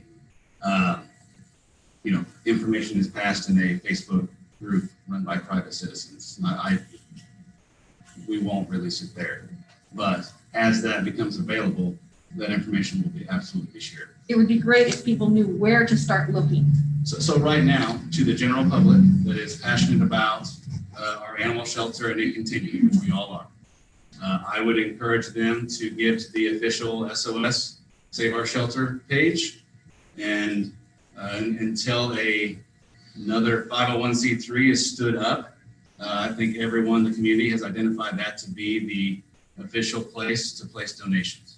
And so right now, I don't think it's a time to raise awareness. I mean, we're talking 3 Kansas City news articles and thousands of posts and comments on social media. I think everybody's aware.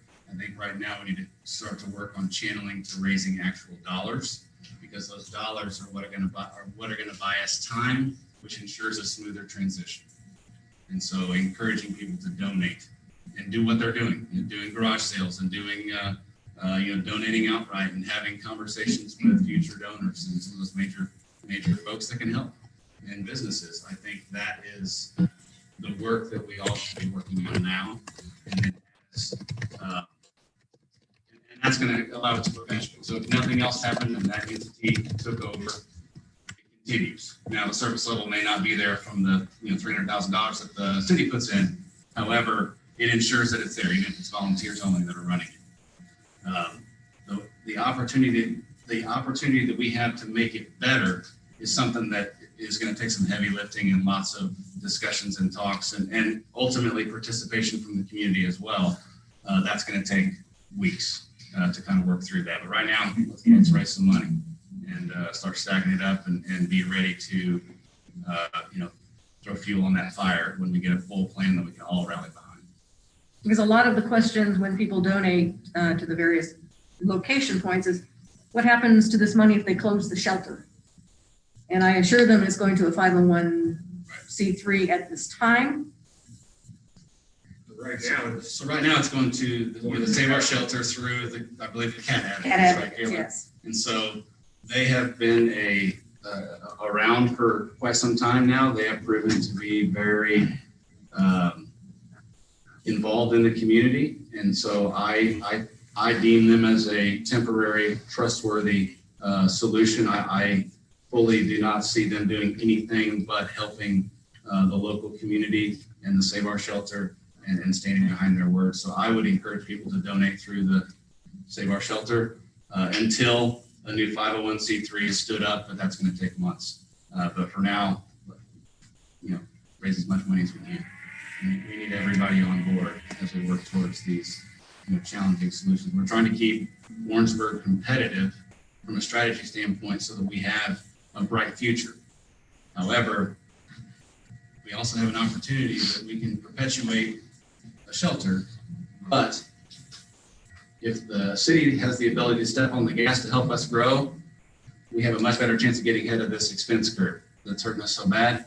And if we can circle back and have the community be more involved than they had been previously, we can have a better community overall, but also a much better solution for animal control in our area. Apologize for not being able to share great details now, but we're being respectful of our coalition partners. Mayor Jacobs, I do have 3 other people online who would like to speak. okay. The first one is Alicia Cunningham. Alicia, are you still with us?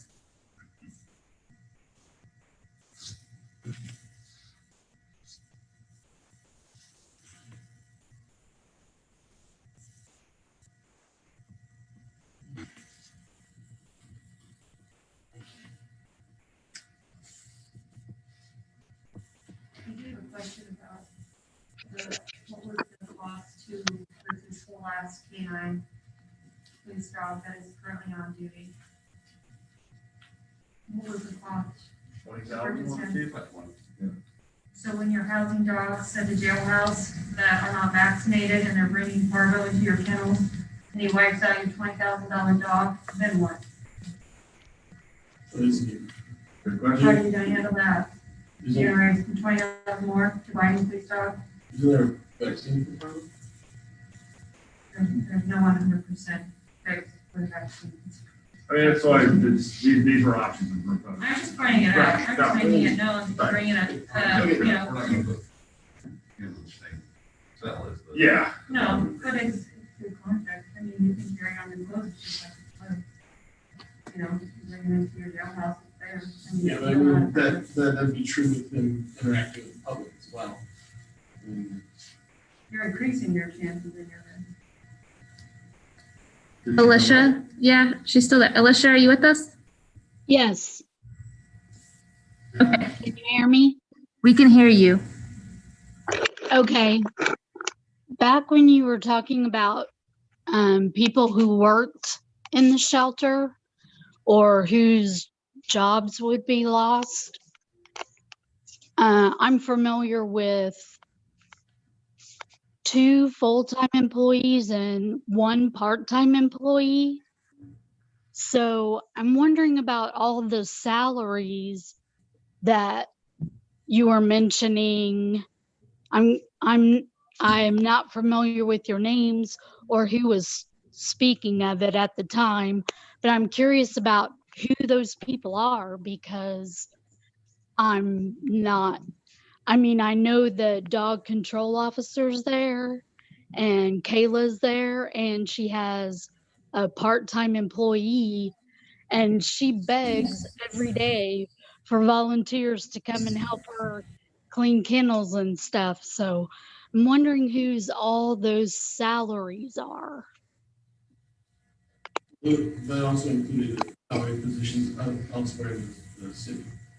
No, the animal shelter has 3 full-time positions. So the animal control officer, we have the shelter manager position, which has been frozen. That was part of the COVID cuts that we made in the $500,000 cuts out of this fiscal year.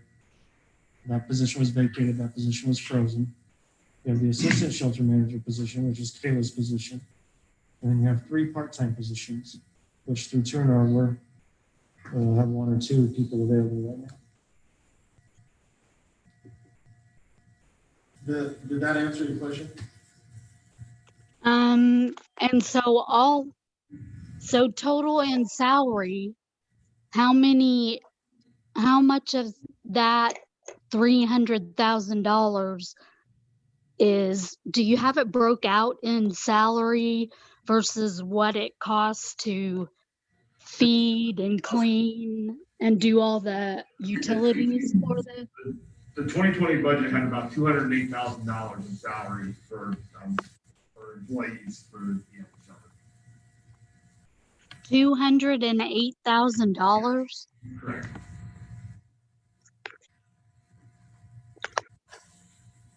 Okay, I think you've answered my question then. I don't know who gets all that money. I'm wondering who gets all that money. Yeah, you have to understand that's not just a paycheck that goes to them. That's the taxes the city has to pay for their employees. That's your retirement pay that the city that the employees get. It's all the city benefits. The city employees that get all the benefits. I was curious about that number too, so I went online and pulled Sedalia's up. And we are right on line with what Sedalia pays for their. So of that $330,000 that's going to be cut, 208 of it is in actual salaries and benefits. If you want to see in detail all the information, you can go to the website and download the packet for this meeting, which is where you would have gotten this link. And then in that 148-page packet, look at page 52, and it breaks everything out for animal control in detail. That way you can see 2017 all the way through to our 21 budget. Okay, got it. Thank you very much. Can we post that in the comments? Can we type that in the comments so if anyone else is curious, they know where to go? We actually disable chat for the most part. There are. I was just going to deal with everything that we see, the public has access to. And so where you found the link for the Zoom, that's where agendas and minutes, you have access to everything that we do. I tell you, I probably find 75% of them by just Google. If you Google it, it pops up pretty easily.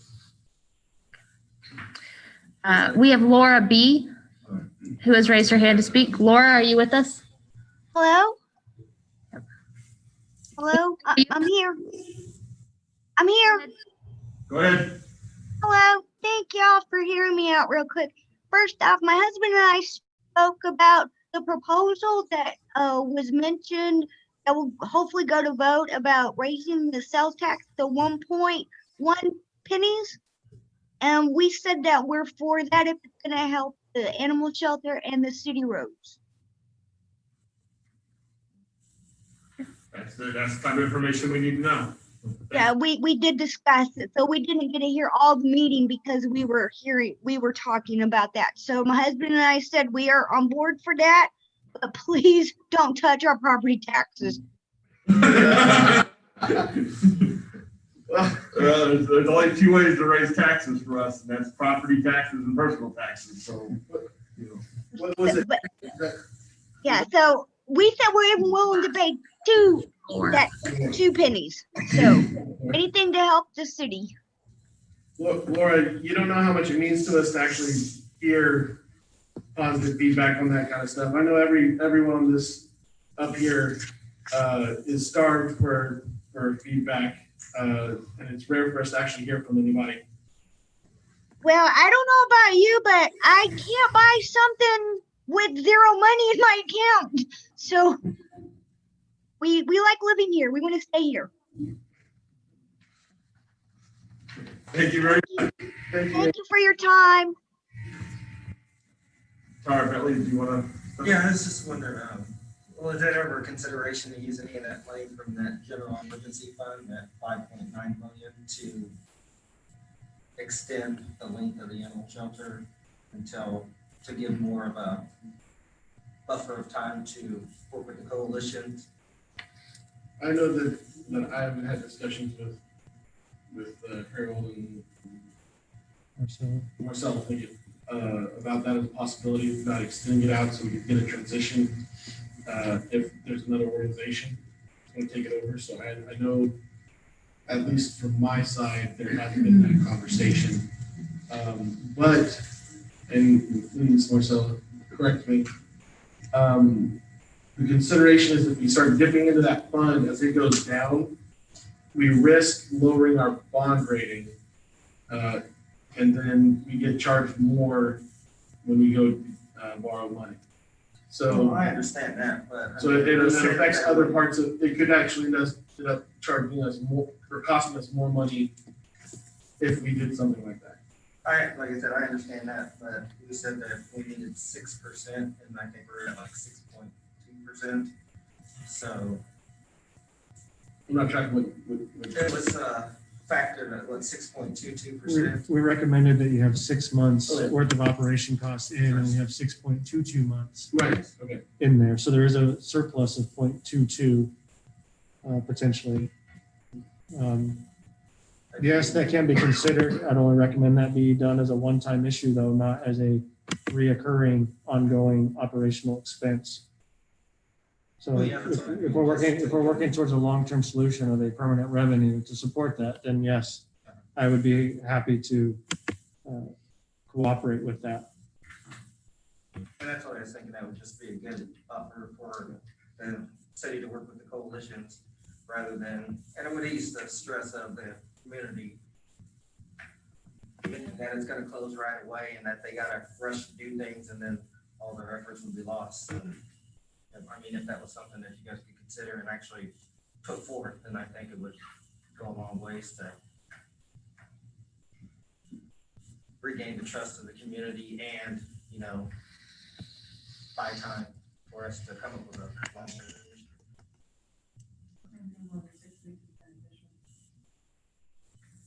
Thank you. That's just. Sure, one more on there. Yes, we do have one more. Okay.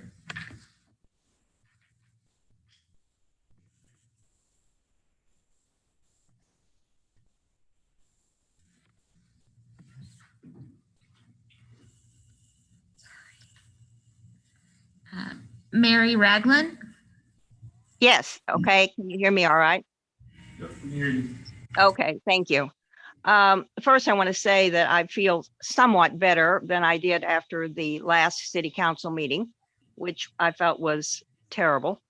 I also want to point out that there's been little reference to stray cats, and that concerns me. But the main point I want to make is, and I've repeated this in messages to members of the city council and to the city manager, given the opportunity, we can work together to solve problems. I think it's very sad that we were not given that opportunity prior to this last minute effort. And I hope that something like this does not happen again in the future. We were blindsided. I'm sorry, some people may say we weren't, but I certainly was. Had I known that it was at this critical point, I would have gotten together with other citizens, and I think we could have started this effort much earlier, and we wouldn't be in this position at this late date. I do feel better after what I've heard this evening, and I do hope you will keep us informed. Thank you very much. Thank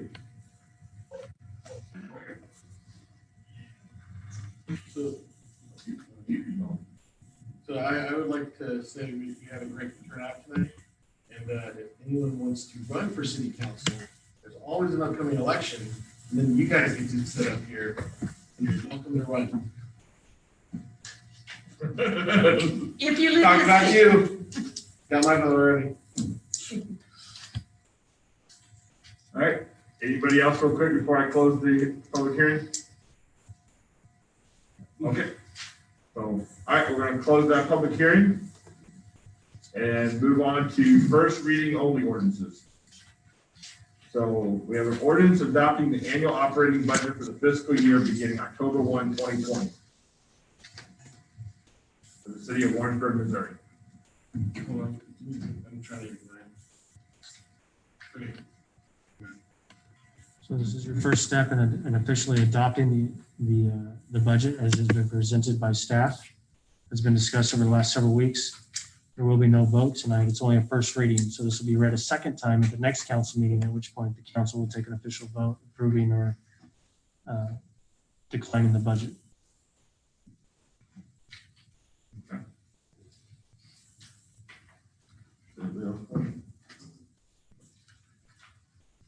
All right. We have an ordinance amending section 1227, composition of the Diversity and Inclusion Commission and the Code of Ordinance of the City of Warrensburg, Missouri. Can I read all that together? Okay. And an ordinance amending section 2420, Warrensburg Energy and Sustainability Task Force of the Code of Ordinance of the City of Warrensburg, Missouri.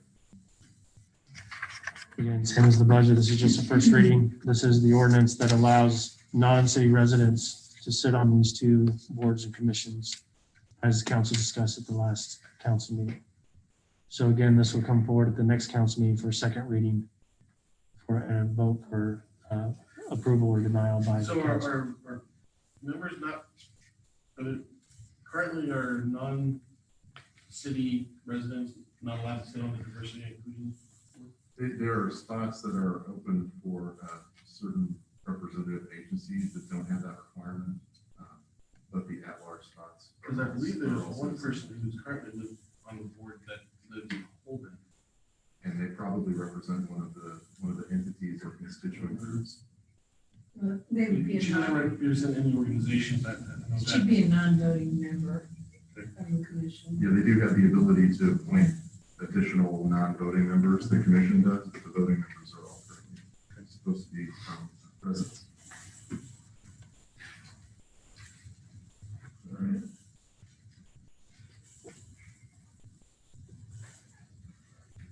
Seven three is an ordinance accepting the Public Improvement Association for the development agreement between the city of Warrensburg and Warrensburg Christ Church, including curb, sidewalk, and stormwater improvements for maintenance in the city of Warrensburg, Missouri.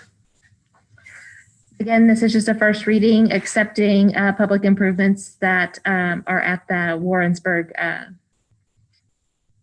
Christian Church School, Warrensburg Christian School. Okay. Let's see here. Second reading of ordinances.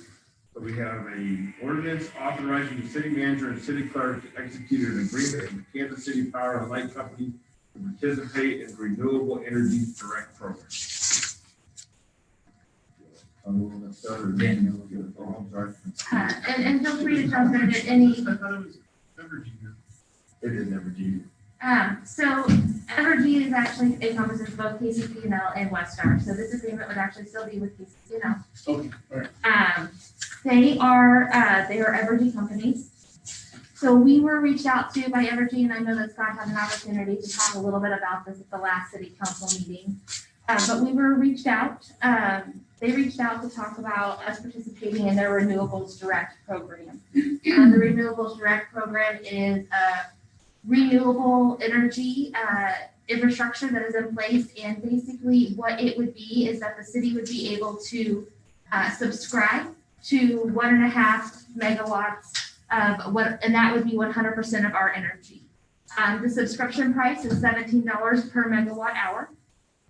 We ran some numbers that how it works is with the subscription of what we decide to subscribe to. We can actually, if the price is greater than that $17 per megawatt hour, we would see a credit to our account, our energy bill. If it is lower, we would actually have a little bit of a charge that would be associated with participating in this program. We ran some numbers. The average wholesale marketplace for renewable energy is $22.29. The lowest it has been is $14.28. So there is a little bit of risk associated with participating in this program. However, there was a decrease in commercial electricity demand during the shutdown with coronavirus in February, March, April, and May. That was the first 4 months that it was actually below that $17 for a good 5 years almost. And so, I think that's understandable with everyone staying at home and with all of our big industries being shut down. How long was it? For 4 months. I think There was it's a- years, okay. Sorry. Maybe There like was 4 a- months out of that's fine. Oh, okay, all right. 4 months out of the last 5 years. So according to the U.S. Energy and Information Administration, they expect the wholesale electricity prices to be lower in 2020 than in 2019 due to that decrease in demand. However, over the next several years, they do expect a modest increase in electricity demand. Folks are moving more towards LED and trying to reduce their energy consumption. So it's expected that we will see a modest increase. But of that increase, the generation is going to be mostly renewable energy.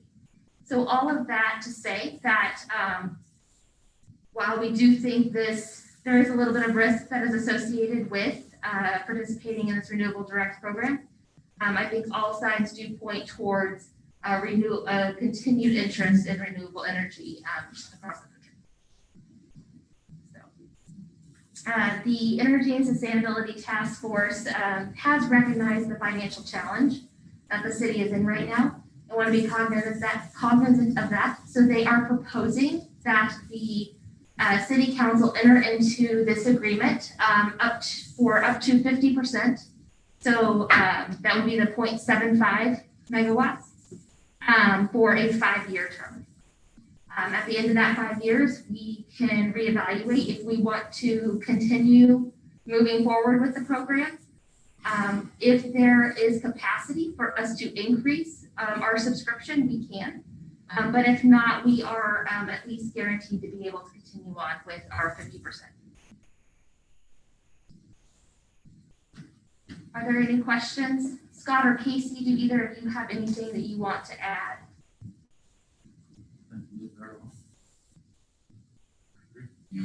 Although usage is down right now, we know that it's going to fall back on its normal trend of being more expensive every year. And so this should, by all indicators, end up being a cost savings to the city, as well as knowing that 50% of our energy is being used from a renewable source.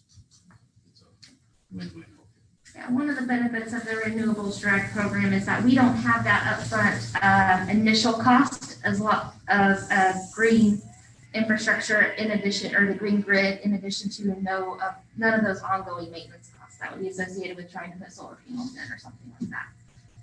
We can participate in the green grid,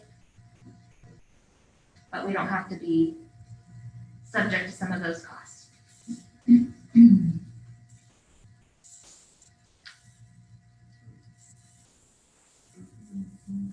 I move to approve. For adoption or rejection, Brooks, Yes. Holbert, Yes. Lund, Yes. Fishman, Zero. Davis. Yes. First and second reading ordinance. An ordinance fixing the annual rate of levy for taxes in the city of Warrensburg, county of Johnson, Missouri, for general revenue fund purposes for the year 2020 and levy and send taxes. And an ordinance fixing the annual rate of levy for taxes in the city of Warrensburg, county of Johnson, Missouri, for park fund purposes for the year 2020 and levy and send taxes, and an ordinance fixing the annual rate of levy for taxes of the city of Warrensburg, county of Johnson, Missouri, for for debt service purposes for the year 2020 and levying said taxes. Good evening. It is, well, there's three separate ordinances here because you have an ordinance for each of the individual taxes. So you have one for general fund, one for park, and one for the debt service. So as stated earlier in the public hearing, general fund is to generate $809,989 in revenue for 2021. Park is $440,016, and the debt service at $1,073,133.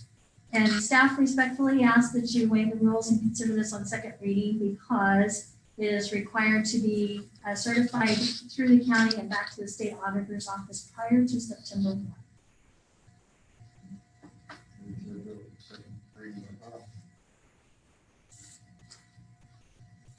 Brooks, Yes. Holmberg, Yes. Dunn, Yes. Fisher, Yes. Jacob. Yes. This is an ordinance fixing the annual rate of levy for taxes by the city of Warrensburg, county of Johnson, Missouri, for general revenue fund purposes for the year 2020 and levying said taxes. This is for adoption or rejection. Brooks, Yes. Holmberg, Yes. Lund, Yes. Fisher, Yes. Jacob. Yes.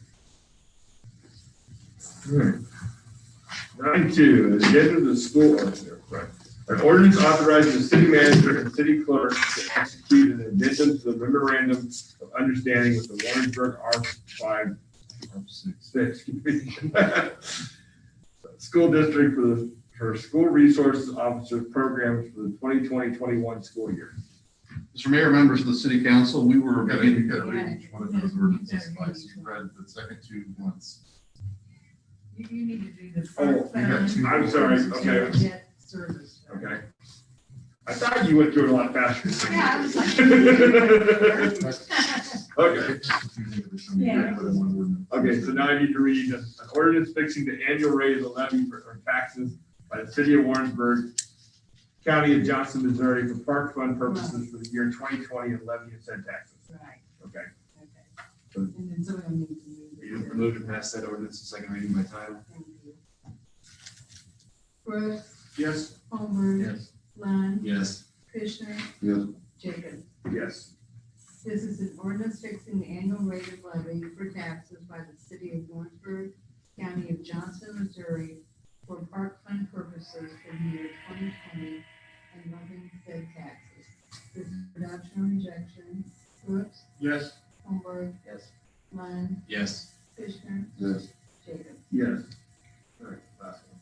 An ordinance fixing the annual rate of levy for taxes of the city of Warrensburg, county of Johnson, Missouri, for debt service purposes for the year 2020 and levying said taxes. Move to pass that ordinance in second reading by title.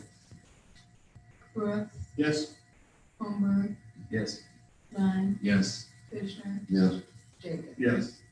This is an ordinance fixing the annual rate of levy for taxes by the city of Warrensburg, Missouri, county of Johnson, Missouri, for debt service purposes for the year 2020 and levying said taxes. This is for adoption or rejection. Brooks, Yes. Holmberg, Yes. Lund, Yes. Fisher, Yes. Jacob. Yes. All right, now an ordinance authorizing the city manager and city clerk to execute an addendum for the memorandum of understanding with the Warrensburg R6 school district for the school resource officers program for the 2020-21 school year. Mr. Mayor, members of the city council, we began some planning with the school district regarding traffic in and out of middle school, which is going to be messy starting Wednesday. And they had agreed to pay for additional officers, the overtime expense for the officers to come in and help direct traffic. When we were looking at the MOU, we noticed in the MOU, though, it does not specify anyone being reimbursed other than school resource officers. So this addendum to the MOU is to cover any officer that is working for the school district, who may not be an SRO, but may be working at their request, so that it covers their reimbursement for any costs. Be happy to answer any questions. We would recommend that you approve the ordinance as submitted.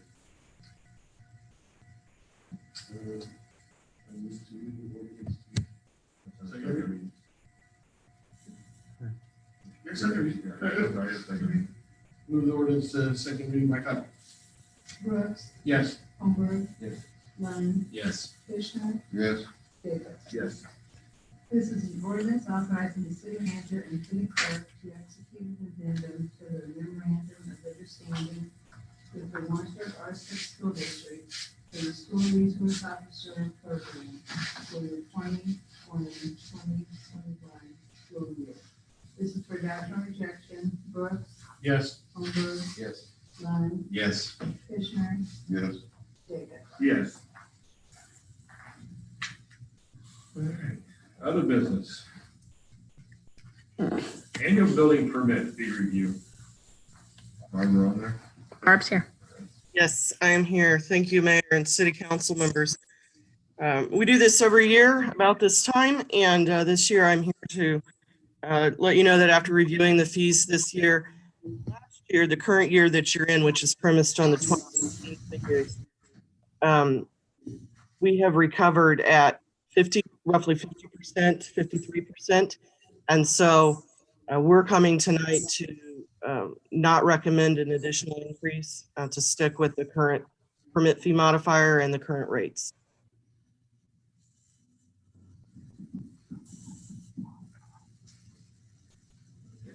Any questions on that one? Our general target is 40%. Yes, the general target is 40%. We are predicting that revenues, that expenses will go up this year because you'll be fully staffed again. And we're predicting that construction valuation will go down slightly. We're only estimating that at 20 million.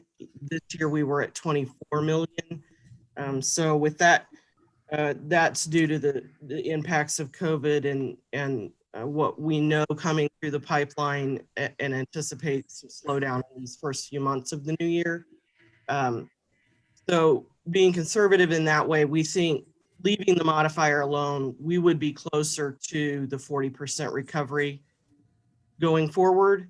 I don't think we'll hold at that 50% level, given what we've seen in the last 2 or 3 months.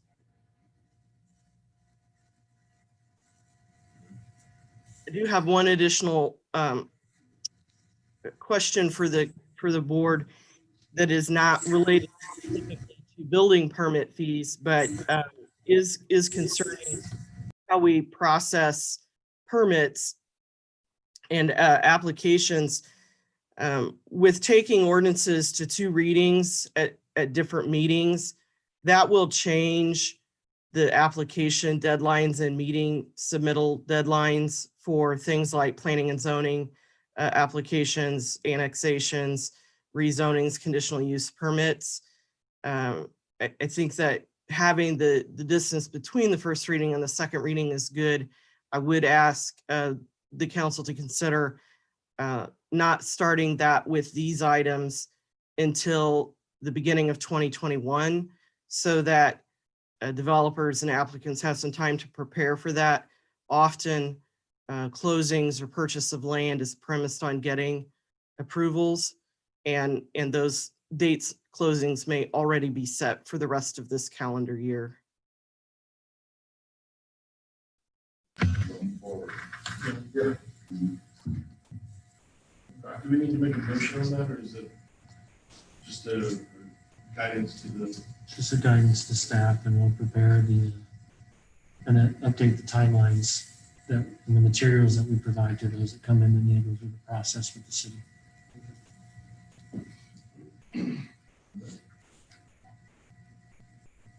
So we have a request for $500 from the Stevenson's Fund.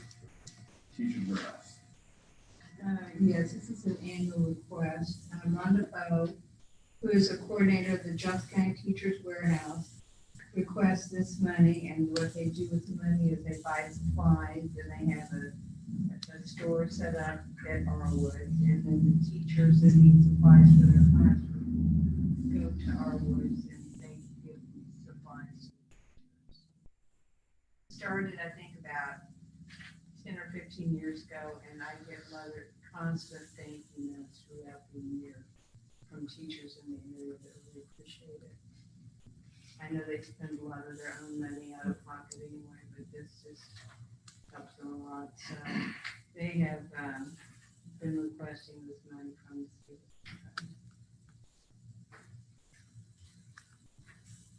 And we've been there every year for a while, so. Move to approve the request. Brooks, Yes. Jacobs, Yes, fine. It's fine. I had to do it out of order, just to keep you all Paying paying attention. Why am I always first? Why make him first sometimes? Come on now. Oh, he's been first before. Not this year. Holmberg, Yes. Lund, Yes. Kushner. Yes. All right, appearances of the council not listed on the agenda. No more. All right. Let's see here. I got one mayoral appointment, and that's for the Energy and Task Force, and it's Lyle Crystal. Kreisel. Okay. Move to approve. Brooks, Yes. Holmberg. Yes. Kushner, Yes.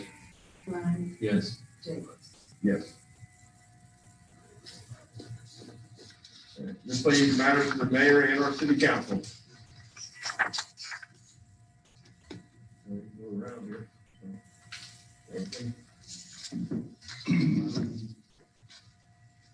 For our next meeting, if staff could come up with a list of possible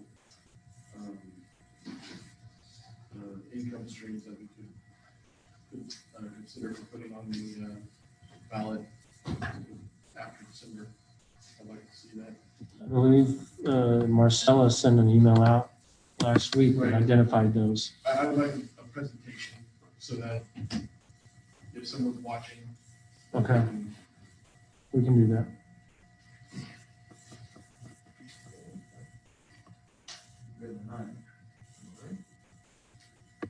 City manager's report. Anything, Harold? I don't think I have anything outside of the city manager memo at this time. Danielle? Nothing additional to add. Rich? Cindy? Doug? Marcella? You always sit way back there, I lose you. You have a question, let me know. Okay. All right. I think we can adjourn. There's no closed session.